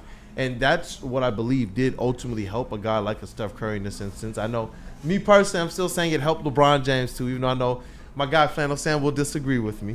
But, you know, I do think that in this instance is one in which, you know what, Cade, when I look at the players that are up there, there is no slouches. This is one of those, they're throwing out the gauntlet, go out there and get it. And I do believe Cade Cunningham is going to find himself on second team. I'm calling it right now. Second team All-NBA next season. Yeah. Period. Yeah. Two first team votes, 68 second team, and 30 third team. Cade was 6, 50, and 43. So Steph Curry ended up on every single one of the votes. 100 votes he got. And Cade was on 99. But because Steph got 68 second team and Cade got 50 second team, that was sort of the difference. Cade got 6 first team votes. Wow. He got more first team votes than Steph, Evan Mobley, and Jalen Brunson combined. Wow. So he got 6. So Cade with the 6 first place votes. We might have to figure out who did that. But we're also going to have to figure out who the heck left Cade off their ballot for an All-NBA team this year. That's where we are. Yeah. Yeah. This is where we are. So the difference is the second team votes that Curry got 68 and Brunson got 62. I think Brunson is deserving of second team. Curry is the one, when you look at apples to apples and what Cade did, it was just like that team was 14 wins. Like, yes, he does. And the season that he had, again, they are going to cater to the names that they know. You need to do a deep dive to say that Cade really deserved first. And there were 6 people who voted for him for the first team. Kudos to those 6 people. We can find out who they are. Yeah. But the other people who said Cade is a third teamer, I mean, that's a choice. That's a choice. So far to this point, we've seen that these are the types of things that add the extra motivation. It's not their motivation, but it does add that extra layer for these guys. And I just can't wait to see where it goes from here. And it speaks volumes. Shout out to Tyrese Halliburton. Definitely got to have some fun around the All-Star weekend. But he does find himself here on an All-NBA team to end the season, which holds a little bit more weight than even the All-Star game. And this one talks about who you've been over the course of a season. And that's where when you talk about Cade Cunningham, top 7 in MVP voting and All-NBA third team. We see how much love he got for the second team, too. What a season for Cade Cunningham, taking that next step. And now, as the money is going to start, before we were like $40 million average, Cade Cunningham, over the life of that contract, just made himself $40+ million more by making this All-NBA team. So now the pressure is going to be on. And I want to kind of start there with our swish or break. JB Smooth, it's not official. The energy's not there until we get that graphic up, man. Swish or break? It is time for Swish or Brick, and the first one is surrounding 1K Cunningham. So there was some statements that we made last week about our free agent outlook approach for the Detroit Pistons, and we came away with Malik Beasley being the one of the vets that we were focused on. Next week it will be Dennis Schroeder, which a lot of people, they want to see Schroeder back. But we focused on Malik Beasley. We talked about, do you trade up for a Danny Wolf type of thing? Is it worth it, or do you sit tight? And we discussed as well, what should the free agent outlook be? Are you making a splash, or are you running it back? And so we had a lot of comments surrounding those things, including Cade Cunningham, who obviously was getting some attention here for the end of season awards. So, JB Smooth, if you see the Cade one, it has a 0 by it. We'll start with that one there. We will start there. And this one is from Michael Merrill 426. So we're putting your names out there, your gummits. Cade will never be Joker. LOL. And this was when we were talking about Cade's stats, his effect on his team, and the fact that Cade, out of everybody in these MVP votings and everybody in all NBA teams, shares his one similarity with Joker, that he's doing this without all NBA help and without all-star help. So he says he needs at least one other all-star to get through those teams in the West. He's really, really good, but trying to win like Denver, we'll be rebuilding yet again in 4 more years. I'm going to start with you, Flannel Sam. Well, all right, there's a couple things to this. I don't think saying Cade will never be Joker is an insult. Nikola Jokic is already a Finals MVP. He's won 3 regular season MVPs. He didn't get one last year this past year in a season in which he averaged a hyper-efficient 30-point triple-double.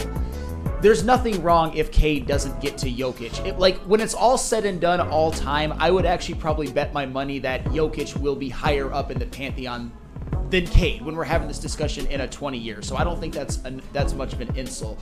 What I don't think, though, I don't think the Pistons will be rebuilding in 4 more years. I think Cade Cunningham is going to be that franchise superstar, and I think that the Pistons will build this the right way, and I think there's a variety of ways in which they can do that. And I think when it's all said and done, Cade will be comfortably a top 30 player of all time, certainly top 50. He's a franchise-capable player. There will be no rebuilding in the Cade Cunningham era. Hey, I like that. JB Smooth, what up, though, brother? Do you think, draft free agent strategy-wise, can you build around Cade like you do Joker, or will that lead to disaster for the Pistons? I mean, I kind of agree with Flannel. Saying that Cade will never be Joker, that's not an insult. Cade is his own person. I don't agree with this whole we'll be rebuilding in 4 years. I don't like that. I don't think that'll happen either as well, too. But I will agree that, yes, you do need another star. I don't know about all-star, but you do need another big-time star around Cade to help get over the hump of these Western teams. You made that distinction. I like that because I would like it, like we said, when we look at Michael Porter Jr., when we look at Jamal Murray, we know that those guys are star level, even though they haven't gotten that distinction of all-star. And I like where your mind is at with that. People forget, man, that Jamal Murray, not so much recently, but especially in that championship run, he was an all-NBA type playoff performer. That series he had against the Lakers, I was rooting for the Lakers, so I remember it was unreal. Jamal Murray come playoff time usually turns into that all-NBA type player. This year, not so much, and that's why the Nuggets didn't win. So the whole no all-star teammate thing, I think, is a little bit misleading. And we've also seen Michael Porter Jr. in that playoff run be that super role player. Although recently, when the Nuggets don't win, you can kind of point to those guys not elevating. But they did get one with them. They did get one with Jokic, and Jokic did win Finals MVP, and we would kill for that right now for Cade to just get one. Hey, what up, though, Cavassier Chase? Oh, yeah, I mean, I feel like this is like 2 questions, so it's like, you got 2 free throws. You make the first one, that's a swish. You miss the second one. Like, Cade does need some help, but we're not going to be rebuilding in 4 years. I like that. Rob Beard, what say you, man? Chase GPT in the building. You rebuild one time with Cade. We've been through that already. Everything else is going up. It's gravy, man. Hey, and you know what? Let's get to that second one. I saw some people in the chat. They feel the same way, too. We know at least zoomed in here what Cade Cunningham is, but we're going to get back into this free agency approach. The next 2 are going to be sent to the round. Here's your first one. Are you running it back? So if you see that one from Motor City, Ben Diesel, we're going to go to that one. He says bring back both Schroeder and Beasley, and your starting 5, he wants Cade, Ivy, Asar, Harris, and Duran, and your bench, Dennis Schroeder, Beasley, Holland, Klintman, and Beef Stew. You're running it back. So he's counting on effectively the growth of Jalen Duran, the return of Jaden Ivey, and Dennis Schroeder for an entire season. I've had a hard time with this because I can see it both ways. I think the Pistons have earned the right to go about it this way because Ivy was hurt for more than half the year. You saw Isaiah Stewart be hurt for basically the entire playoff series, a full year of Schroeder, some development from the young guys, Asar, Duran, Klintman, Holland. We know what Malik Beasley was as a regular season demon. I think this can be a formidable team. Do I think they'll win the title next year like this?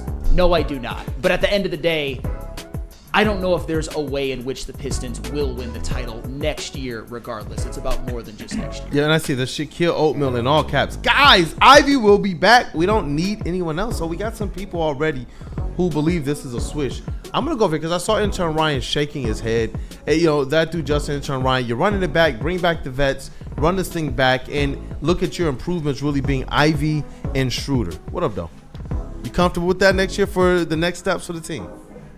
I really have to say no about bringing it all the way back. I think Schroeder's going to want a lot of money, and I'm not really in the business of giving Schroeder a ton of money for maybe if a 1-year deal, but not in the long term. And we also got to think here, this is the business of winning championships, not just making the playoffs and winning 2 games. No more Q seasons, huh? No, and this team, as fun as it was watching it and the growth of Cade and the other players, and they really kind of built around Cade as well with the shooters. But Ivy's kind of the wild card in all of this. Is Ivy going to be Cade's Robin? Is Ivy and Cade going to mesh well? I don't think that you can just run this team back and expect exponential growth. Maybe they win a playoff round or so, but we're in the business of winning championships, and I don't think this is a championship level roster. There's pieces, absolutely. Like I think Cade and Asar are championship caliber, but I think you've got to eventually, within the next 365 days, you've got to figure out who Cade's Robin's going to be. Whether that is going to be Ivy, whether you find that via free agency, or maybe you make a move at the deadline. But I'm not all for running it back with everyone. What about Fan? Weezy D313, will Cade be Ivy's Robin? Oh my God! No. Every time I've accused you of being a Cade hating Ivy, bro. Many times you deny it, but I keep seeing it. I keep seeing a lot of Cade shade and a lot of Ivy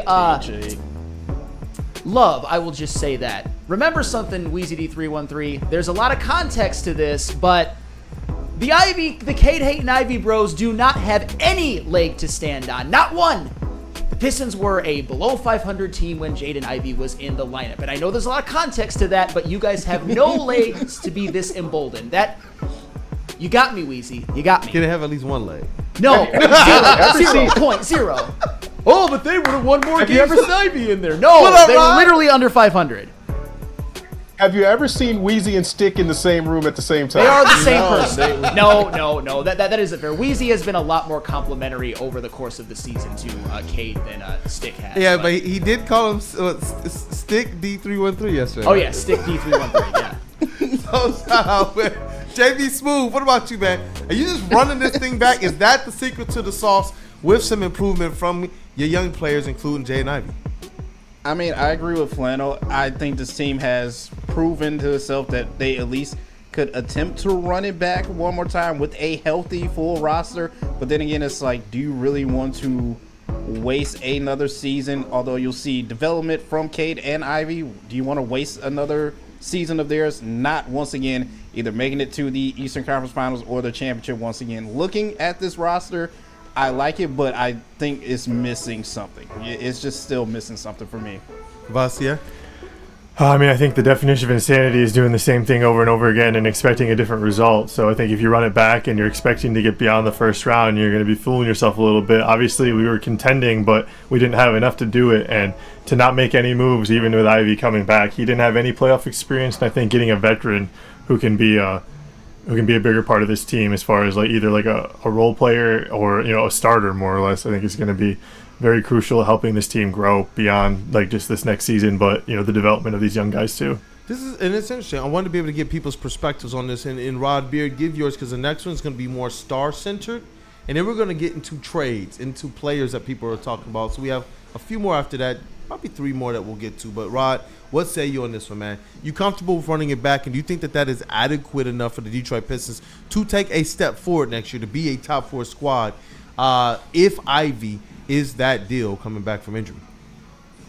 Be a top 4 squad in the East. If with they this run it group back.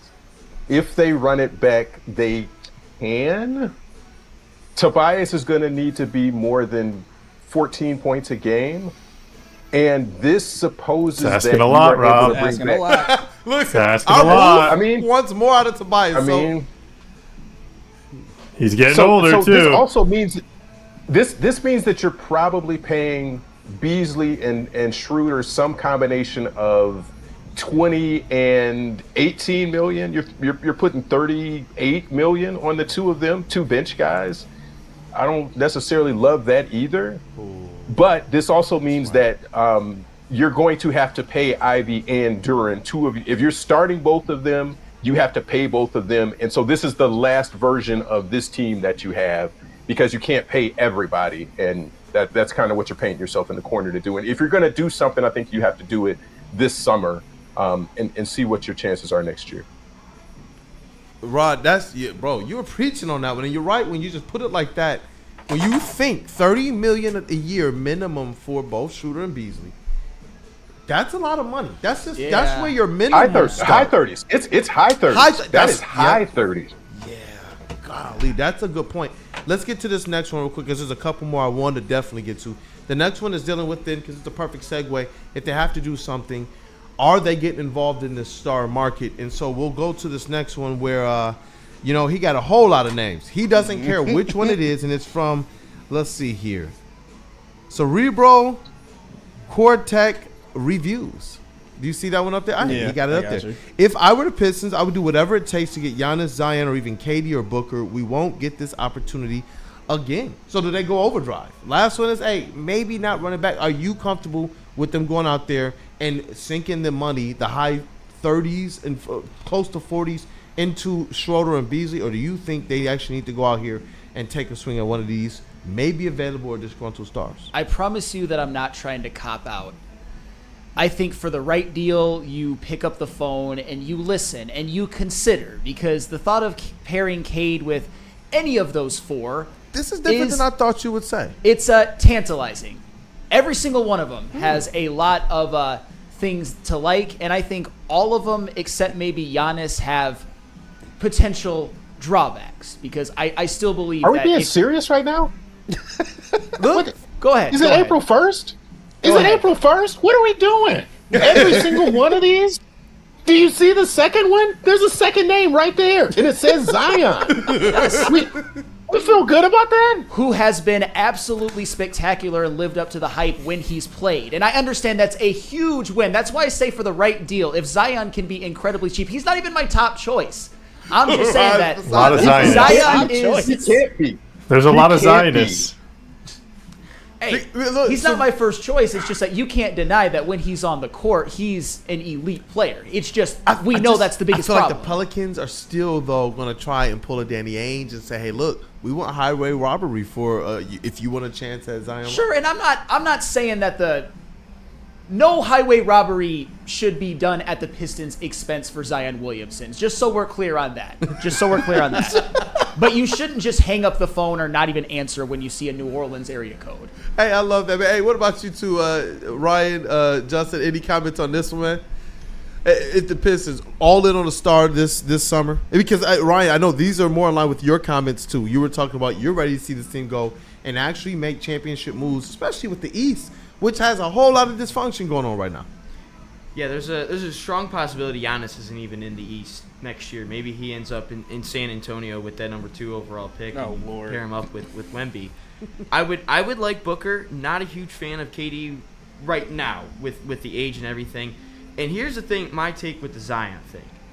Langdon was in there when Zion was taken there. So if Langdon likes Zion and thinks there's still something, because he knows the ins and outs of Zion at this point, I'm all for it just because he was there in New Orleans. If not, I'm also totally cool with it. But if I were being completely honest, I would like Devin Booker over all of them because you add a guard to pair up with Cade. Maybe you have to end up shipping out Ivy and another young player. But I would take Booker over the 4 of these. Unless Langdon really likes Zion, then I would trust his word for Zion. Yeah, and I see here in the chat too, man. Some people, what up though with Detroit Gunny? Zion will become Oliver Miller if we get him. Okay, that's so false that it's not even funny. People act like he's a bum. He just can't stay healthy, and that makes him a bust, I think, in a lot of ways so far. But when he is on the court, man, he is an elite player. And he loves to come here and just wreck the Pistons. And again, this is not my first choice. I'm just not hanging up the phone. A lot of you are just hanging up the phone and throwing it into the ocean if a New Orleans phone number calls. That's not my thought process. Yeah, it could be swing cash. Shout out to her. Hey, Xavier D, he says, I don't love any of these except Giannis. But, JB Smooth, what up, though, brother? I'm going to just keep it real with you guys 100%. There's only 2 names on this list who are actually probably willing to come to play for Detroit. Giannis and KD are not coming to Detroit. I'm going to be real with you. That they are not making it happen. It's Zion and Booker. Those are the only 2 who I can foresee or will be willing to play with Cade and in Detroit. So if you want to try and spend all your cash to try to get either one of those 2, I'm down for it. I'm more leaning towards Booker, but if I'm being real, those are the only 2 names that's going to come to Detroit. Yeah, I'd be down for Booker, but I wouldn't really be like going all in on Zion, KD, or Giannis. I think there's other guys you could go after who would fit this team like in the now and in the long term better at a bit of a cheaper cost, and who are, like I said, you can make better moves that you don't have to necessarily go all in on. You can like more or less like buy at a better cost, and with the growth of Cade and this whole team, you see the rise of this other young player in that same mold. I mean, Jaren Jackson Jr. just missed out on All NBA. That's $200 million. He's not going to be getting paid extra from the Grizzlies. That's $200 million another team like the Pistons wouldn't have to pay them that Cade Cunningham is getting when he made the All NBA selection. So someone like that to pair, with Cade, I think would be like more my cup of tea than going after like one of these like bigger names who are on the plus side of 30 as well. I like where your mind's at. Jaren Jackson Jr. is one of those guys who've always said I'd love to see him in a Pistons jersey. But what say ye, Rod Beard? You trying to go in for one of these stars? I know you love that Zion fit here in Detroit, right? Got off the old calculator. Zion has played in 52% of games. 52% of games. His high for 1 year is 70 games. Like you can't function with that. You need your star to be available. And I'm not going to say the old best ability is availability, but when plays is not good enough. It's like when KG is there,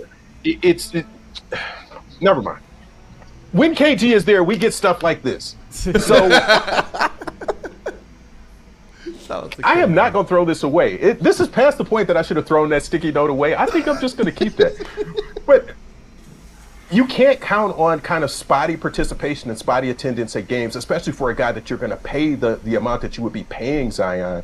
And again, I agree with the idea that Trajan Langdon would know best whether Zion is going to be a fit. I would take CJ McCollum probably over Zion. And in this list of folks, I don't think you're getting Giannis because the bidding is just going to be too tough. Everybody is going to have that, and you don't have the draft capital to go out and get Zion. KD, I would actually take a long look at, and what's his salary number now? I think if it's reasonable, if it's not in the 50, which it probably is, then you can take a look. And Book, I think that is going to be the last bastion. Book is just going to stay there. His numbers start to get a little crazy too, where he's in the 50, 60 million in the next 3 years. So I don't think you can have that and Cade and try to put together a competent we'll be roster. approaching $100 million a year for just those two players. By that time, that would be pretty wild. And I get you on the KD one. That's the one where I look at it and say, I hope they can take a good hard look at that one because that's the player. If you want to talk about any NBA starting league that's complimented Cade the most and really goes out of his way to do it, it's been Kevin Durant. Whether it's been the USA team practices with the select team, whether it's been after games they've played each other, summer workouts, Remy runs and such. KD has been really complimentary of Cade. He said it goes back to the fact that them in their proximity to Texas too. So he was hoping that Cade would go to Texas, but we know where Cade wound up going to Oklahoma. But Oklahoma State. I'm sorry. So they don't have as big of a rivalry. Yeah. But ultimately, KD is probably to me the most intriguing of that one in terms of gettability, availability, being able to probably fit into your team without really disrupting a lot of what goes on here with Cade too. I don't know. I like that one. I know that it would take a boatload.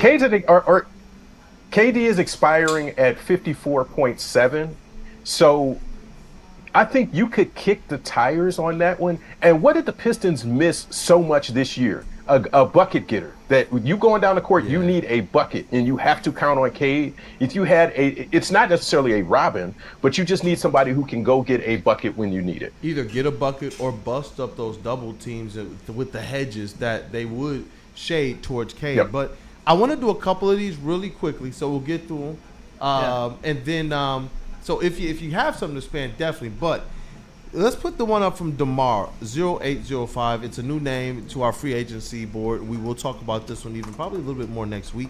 But DeMar says this: why is no one talking about John Collins? He provides the size and skill, better shooting and inside scorer than Naz Reid.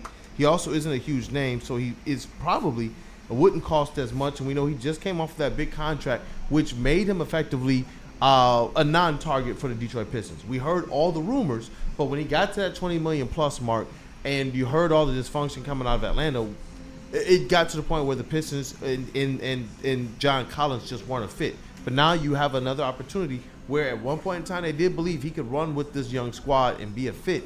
You have that hole at the 4th spot. I wouldn't even call it a hole, but you need something, whether it's backup or whether it's in the starting lineup.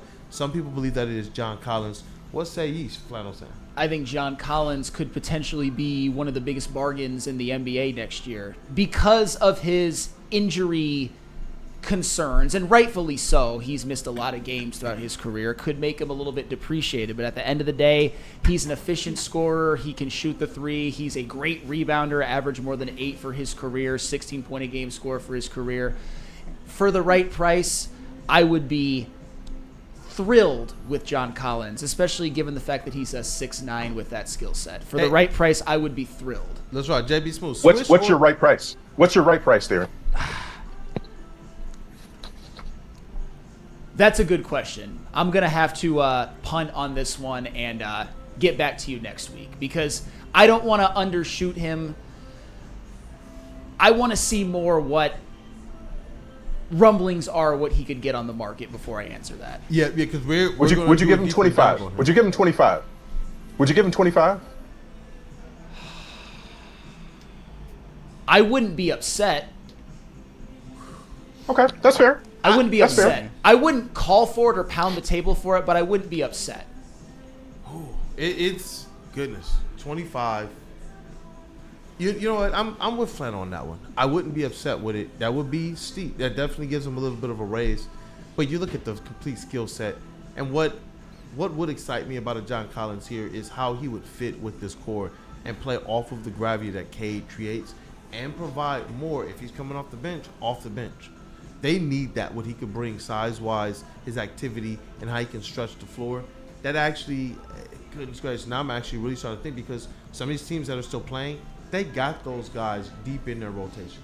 They have those types of players on their squad. And at some point in time, you do have to elevate the premium that you place on your role players and on your bench. You're paying Tobias $26 million a year right now. I could see giving John Collins 25. That is some great context. Yeah, give him 25. Yeah. Give him 25. Look at our booth. Thank you, Kool-Aid, for reminding me. Yeah, give him 25. Hey, you know what? Briefly, hey, JB Smooth, swish or break? John Collins? I'm switched. I'm all At for the it. 25? Yeah, I'll do it at 25 to get Tobias off this team. Anyway, Come on, see. What about you, brother? I'll say swish, yeah. Of course you would. Yeah. Naturally. And I'm going to do one more, and we will give our brief swishes or breaks. We'll go to the next one, and it's from The Rock Never Stops, with an interesting perspective on what we should do with these veterans. We said Malik Beasley might be somebody that you potentially have to pass on based on playoff performance and based on the fact that he could command what Malik Monk did, and that's that $19-20 million a year plus this offseason, which might just be a little too rich for the Pistons. But The Rock Never Stops says this: focus on upgrading the veterans who can be A, problem solvers, B, versatile defenders, C, skill, D, leadership. Sign and trade Dennis Schroeder for P.J. Washington in Dallas, and then trade Fontecchio to Washington for either Chris Middleton or Marcus Smart, and he believes that is the perfect offseason. What say you, Flannel Sam? Perfect offseason, and this is insane. Shout out to him, though. He's one of our Insane. supporters. With all due respect, to call it the perfect offseason. I don't think you're trade. Why would Washington accept Fontecchio for Chris Middleton or Marcus Smart? That's the question that I would ask. Why would they do that? And as far as Dennis Schroeder for PJ Washington, they're so different as players. I think right now Dennis Schroeder would actually be more valuable. For now, depending on what they do moving forward, that could be different. But saying that that's a perfect offseason is a stretch. That is a stretch. What up, though, JB Smooth? perfect offseason. I just came back to the same thing. What is this? No, this is a brick for me. Way overshooting this. Yeah, perfect offseason. Yeah, you're way overshooting this, a half man. court heave at the end of a quarter, and you just let the buzzer go because you don't want the shot on your record, but you still throw it over the rim because you still want to be able to show the effort. That's what I'm kind of sensing from you guys. What up, Dokavasi? This was like one of those Splice Adams videos where he's just like throwing it off the rack, no form, no nothing. Make it man. rain. Like it's pretty rough. Show the people that flick one more time, JB Smooth. One more time. Make it rain. Shout out Rob Beard. What say ye? Hey, listen, because what he's getting at is this: he does believe that there needs to be an upgrade of the veterans. So if you're talking about the free throw analogy that Kavasi and Chase had earlier. Maybe you make the first, but this being the perfect offseason if they do that, maybe that's a miss on the second. Well, all right, let me give the Rock Never Stops a little bit of grace. If you can somehow convince Washington to do that deal and bring Chris Middleton here, then we can. I still don't think perfect offseason, but maybe that's what you were always going for. Maybe I should have thought of that before I called you out so much. I just don't think that Washington would do that. Hey, Rob Beard, what say ye for the last one? Oh, Rob Beard. I don't think they do this either. But again, I'm looking at Beasley, Schroeder. You can go get Bobby Portis for 16 or 7, maybe 18. I think that's the one. Then you that is probably more of a perfect offseason than this. Yeah, this isn't it. This isn't it for me. Bobby Schroeder at 15 or 16 or John Collins at the 25. Golly. But when you're talking about how the cap lays out, you're going to get your ability to get one of those free agents. It's not like they're going to go and get a $15 million and a $10 million. They're going to have to use their exceptions, and that's probably bring back one or two of Beasley and Schroeder. And then you saw they're throwing all the love in the world at Tim Hardaway too, all over the socials. They've been showing him a whole lot of love. So they don't have a lot to play with. It legitimately, to me, feels like they have one shot. If you're going to go out in free agency and play, you got kind of really one shot to go out there unless you're going to trade to get something done with your cap space. And then you're looking at which veterans are you going to be able to convince or have accept these like your non-taxpayer exception, which is $14 million, and upon others. So the Bobby Portis one is one that it continues to intrigue me, Rod. Yeah, you're just going to have to be smart with it. And we can do the Christmas shopping list of people that we would want, but you also have to keep it in the context of your existing players, or unless you're trading, if you're trading somebody in a big number into somebody else's space, then you can just get a pick back and it'll give you some more space. But I don't know. I don't know if you can go get two people in free agency. You're going to have to make some trades and get rid of some pieces that you have. And it could be some young guys. It could be some veterans. It could be a lot of different directions they could go. Listen, you know what? We're going to talk about that. John Collins will be on the docket. You know what? Let's add Bobby Portis to that, just to put that in your mind already in advance. And we're going to have to talk about what you just said. Obviously, Dennis Schroeder will be on the docket. But we're going to have to also talk about what are we doing with the young players, because the sentiment across the board from all of us, from intern Ryan all the way to the legend Detroit News Rod Beard, is that there are some changes that are going to have to happen for this team. Just kind of looking at how the cap space lays out, looking at if you're going to take some necessary steps or improvements forward, you do have the opportunity to run it back and nip and tuck. But if you're talking about really making an improvement based on what's available to you this offseason, it might come at the expense of some of the young players that we really have grown to say, you know what, can't wait to see what they become in the Detroit Pistons uniform. But, Rod, any last words, brother? No. I just think another good show, some good discussion about what the free agency could look like. But you could stand sort of pat. If you add Bobby Portis, are you a team that could be in the 4-5 range of seeding next year? Yeah, I think so. I think it's just a little bit of tinkering. If you go and add a bigger name, then that could put you in the top 3 or 4. I like that, man. That's really, really great context. I thought as well the conversation was awesome. It was cool to get everybody's input today. Rod Beard, senior sports editor, Atlanta Journal-Constitution. You know, the Detroit News sports editor-in-chief. You know, beat writer for everything from Michigan basketball to Detroit Pistons. And still a mentor, still finding ways to give back to Detroit sports, Michigan sports. Still finding ways to mentor this. You know, I think I'm heading into OG-ism right now. But I let people know in the chat as well. Again, Rod has been kind of mentoring me for 3-4 years. We've done this for a long time, and you've been on this show and a part of it and this network for some time. So shout out to you, Rod, Detroit legend, state of Michigan legend, go Blue legend, and just overall one of the best in this game professionally and as a person. Thank you as always for your time, Rod. Have a good show. See you, Rod. And, I know we probably got to double up on some sponsors. We got to do a Dr. Pierce and a White Claw tour. Attention sports fans, don't miss out on expert sports injury insights with Dr. Jeff Pierce of Michigan Sports and Spine. Join Dr. Pierce every Tuesday during Big The Energy, every Thursday during the Money Networks, where he's offering top-notch injury advice. Trust the guy that DMAC does, because Dr. Jeff Pierce is here to keep you in the game and performing at your best. For more information, visit MichiganSportsandSpine.com or call 248-426-9944. And calling all Tigers fans, join us for the White Claw Tigers Tour. Woodward Sports will be hitting 4 of the top bars in Detroit to watch the Tigers game live on the network.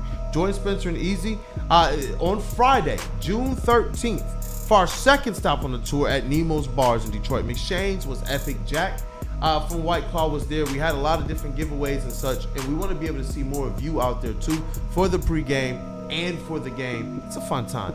And you know what? What better crew than the heavyweights to do that with? You're going to get the wild pairing of Spencer and Easy, and it's absolutely hilarious. You're going to get Chris Platty, and you're going to get Nick Koloff too, who's also the Tigers beat reporter for the network, and he's doing a fabulous job. So show up, be part of the fun, and see our reactions live on Woodward Sports Network to one of the hottest teams in all of baseball. It's a White Claw Tigers Tour, brought to you by White Claw and Ben Johnson Law. You know how some things are so good they should be world famous, but they're not? Our house-made vinaigrette is one of those things. And the antipasto salad, we drizzle it over. Same with our hand-battered chicken tenders. Original recipe soups and pasta sauces. It's almost as if our original, world-famous Detroit-style pizza is mocking them. And that's not very nice. No one gives away more cash and prizes than Woodward Sports. You don't believe us? Here's our latest $10,000 winner. You know, you guys posted, hey, if you guess all this stuff right, you know, we'll give it's $10,000. I'm like, okay, well, why the hell not? And the winning doesn't stop there. How about our Outkick Your Coverage winner? I think you won. We got Tully, everybody. This guy's got a hot girl. Bigger prizes, bigger giveaways, cash, merch, tickets, and more. All from the biggest sports network in Detroit. No one does it bigger and better than Woodward Sports. Make sure you're following, liking, subscribing on Instagram, Facebook, X, and YouTube for your chances to share in the winning. From Detroit's #1 sports network, Woodward Sports. Walk into any Lady Jane's Haircuts for Men today. Open 7 days a week. Sit back, relax, and enjoy precision haircut, scalp massage, hot leather neck shave, and hot towel treatment from one of our talented stylists. Step up your game this season and take advantage of our $20 haircut special. Scan the QR code and get your coupon today. Lady Jane's Haircuts for Men, the ultimate haircut experience. Open 7 days a week. Walk-ins always welcome. Lady Jane's Haircuts for Men. It's wicked awesome. A Les Stanford Chevrolet Cadillac Buick and GMC. They've got all kinds of great deals, including a 2025 Sierra for $169 per month leased, a 2025 Hummer $699 per month, or you can lease a 2025 Envision for $259 per month. It's Les Stanford of Michigan. And Lady Jane's. Guys, let's be honest, we like the simple stuff, like gimmies on the golf course. We like uncomplicated, like Lady Jane's Haircuts for Men. Walk in, sign in, and before you know it, you're handsome and clean. Lady Jane's open 10 to 8, 7 days a week. Walk in anytime. It's wicked awesome. Can't forget about the Massage Chair House.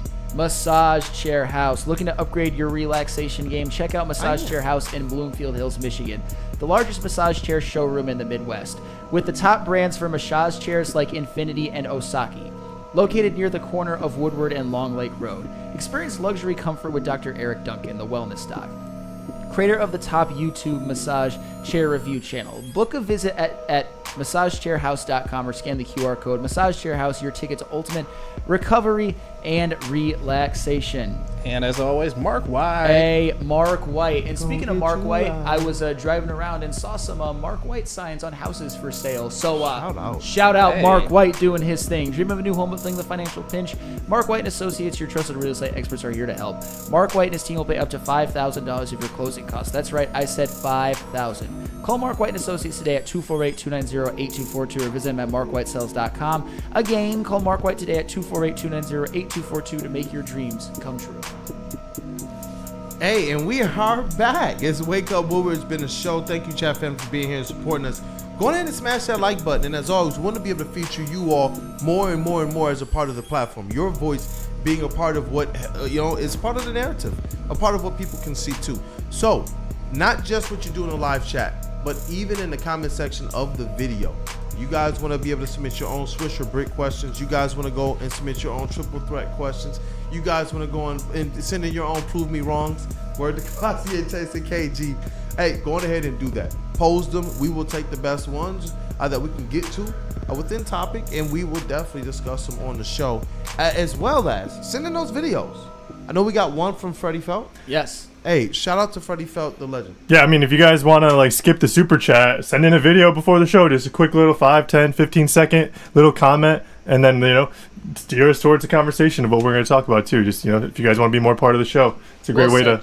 Well said, Chase, and you're absolutely right. Yep. Skip the super chat, send a quick video. Yeah, save yourself some money. And you know what? We're gonna have to find a way to start keeping stats or track of these things, because the ones that wind up becoming the all-star callers, the all-star videos, the all-star comments being sent in, we'll find a way to get them that VMix link. We will get them the VMix link, and we'll make you a part of the show live. That's what I want. So if you're trying to make me crash out, Flannel crash out, or if you want to kumbaya and just say, hey guys, I think Kumbaya, my lord. bread. You get to be able to have that. Yes, absolutely. Yeah, that is our ultimate end goal. But to start off the video submissions, we got one from Mr. Freddie Felt 313, who is a Detroit sports fan living in Indianapolis, who is feeling the vibes along with one of his good friends with the Pacers going ahead 3-1 in the conference finals. Freddie. Freddie Felt 313 here in Naptown, heading into the fourth quarter of the Pacers Knicks. Hicks versus Knicks. I got one of my best friends in the entire world, Dion.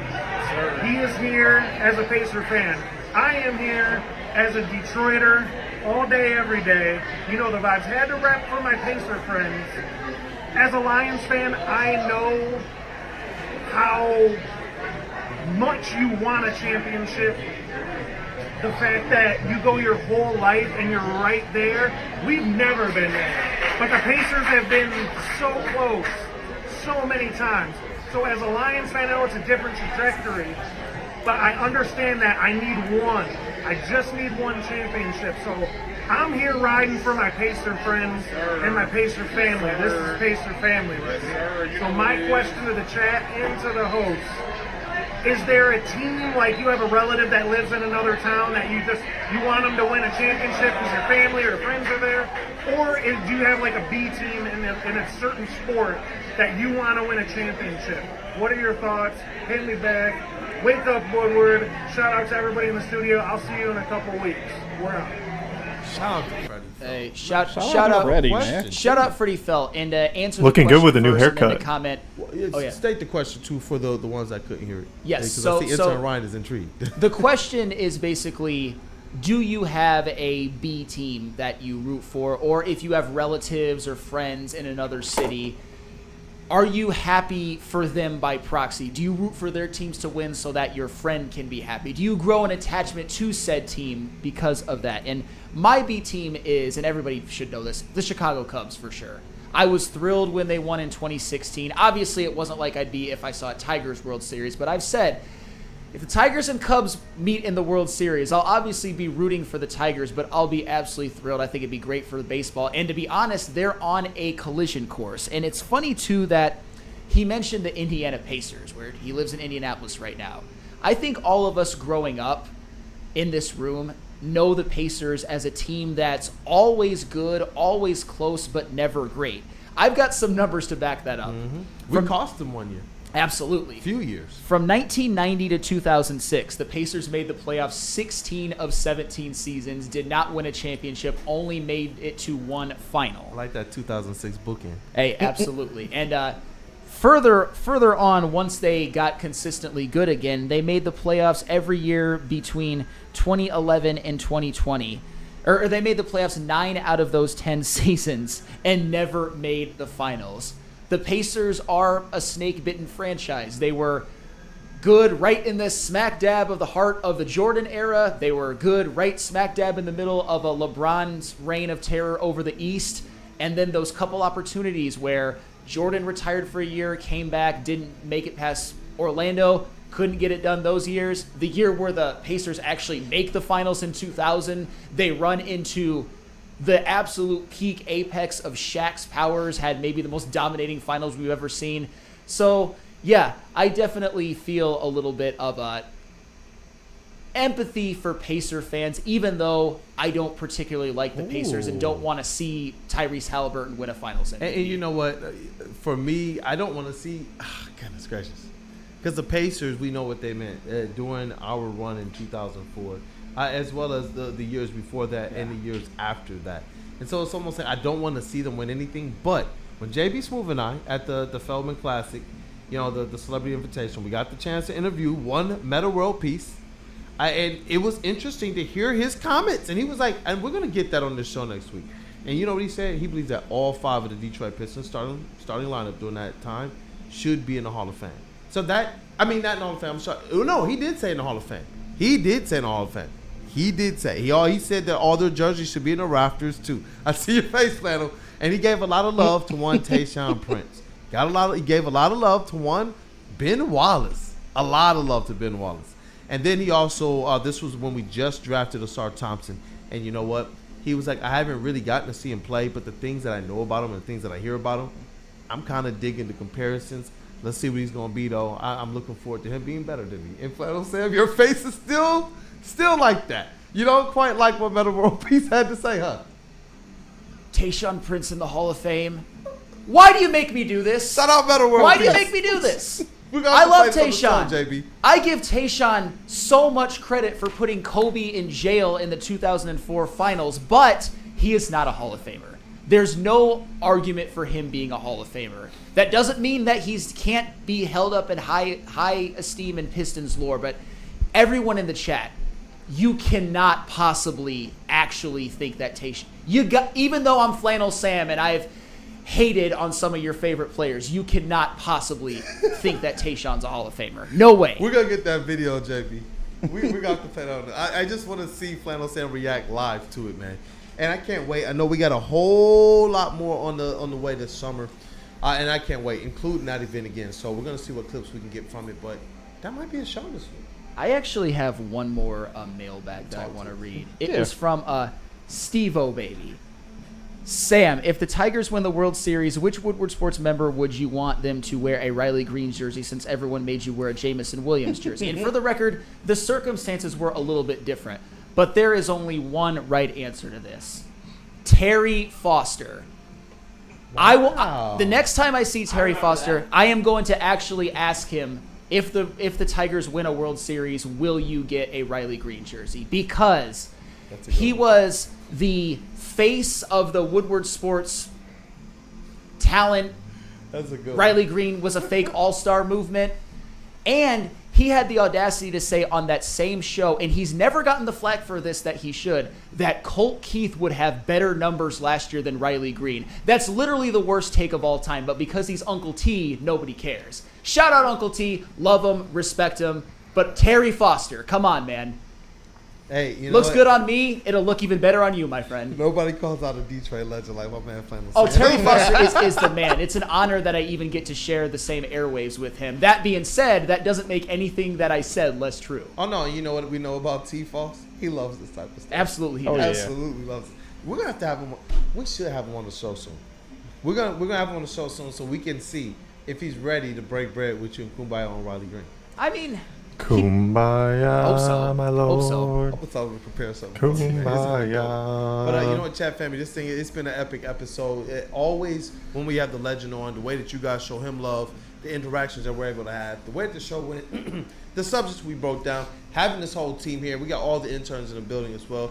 Intern Alina, intern Noah, intern Ryan, that dude Justin, Gavassier Chase, and everybody. It's what makes Woodward Sports go. So thank you guys for being here. Smash that like button if you didn't get an opportunity to. Get that chest pass going. Hey, I like that one, man. Shout out to our brothers Matthew Broder, KG. Miss and love you guys. And then continue to crush it on the weekend content. You guys tap in with the weekend content. Yeah, I'm telling you, there's a lot going on there. And it's awesome to see what's happening with Woodward Wings at the moment. But in the sound booth, we got Cavassier Chase. Oh, yeah. Sorry, I wasn't expecting you to come to me yet. But what up? Hope you guys are having a good one. Stay tapped in throughout the rest of the day. Short week. I keep getting my days mixed up. It's already Wednesday, you guys. So hope you guys are enjoying getting halfway through the week. And look forward to hopefully another victory Thursday tomorrow after a Tigers sweep. And then whatever else the weekend has in store. So shout out. Hope you guys have a good one. Shout out to Cavassier Chase in the sound booth, holding down a whole lot more than sounds, including clips and such for the network. And a fire shirt, man, the vet on there. All right.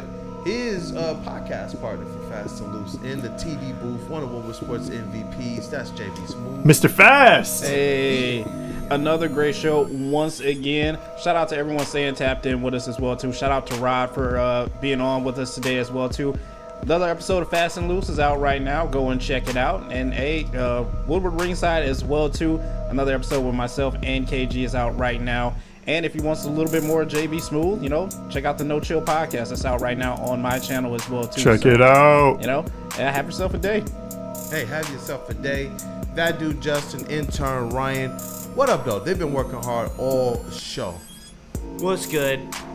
Just been working over here, making sure that everything's all goes on social media. Shout out to Ryan and Alina for stepping up. They're fitting in great here, and I appreciate their help. They're allowing me to make sure that we can go attack some things that we haven't really been able to in the past couple months, and so that's exciting for me. So, I'll speak for Ryan on this one. He just loves Yaxel and let Dusty cook because he spoke for me during the Pistons segment, and I agree with everything he had to say, so I'll speak for him here. Hey, love it. What up, dog? Hey, we also got. Hey, you want to say what up, dog, to the people? What's going on? Had 1 week here so far. Pleasure to be here. And just for some of the talent here, we got a juicy question of the day coming up after the show. Oh, I can't wait. Those are a lot of fun. So, Those are a lot of Would fun. you rather have Tara Scooble's prime or Justin Verlander's prime? Oh, wow. Look for it on socials, dude. Let's rock. Ooh, that's tugging at the heartstrings there, man. Flannel Sanders, the veteran squad, the veteran network. Why he's in distress? What up, though, man? Here's why I'm in distress, and I don't even care because I'll talk to them individually off of this. That Scooble Verlander segment that Stick and Neil were arguing about, they somehow managed to be both dead wrong because I thought they were making some of the worst arguments I've ever heard in my life. It's clear as day that Neil just it's clear as day that Neil just despises Justin Verlander, and I think it's clear as day that Stick doesn't quite always understand the ebbs and flows of a baseball season. They were both wrong. I'll just say that. Hey, look, it's your boy Brandon Day, KD Troy Kool-Aid, your credential Pistons reporter and writer for the network. It's been a day in Wake Up Woodward. We appreciate you guys for checking out the show, kicking off the day with us. Stay tapped in with the rest of Woodward Sports, Big D Energy, Armani and Edwards, Heavyweights, and all of the other shows, weekend content, and socials. Tap in, you guys. Have a blessed one.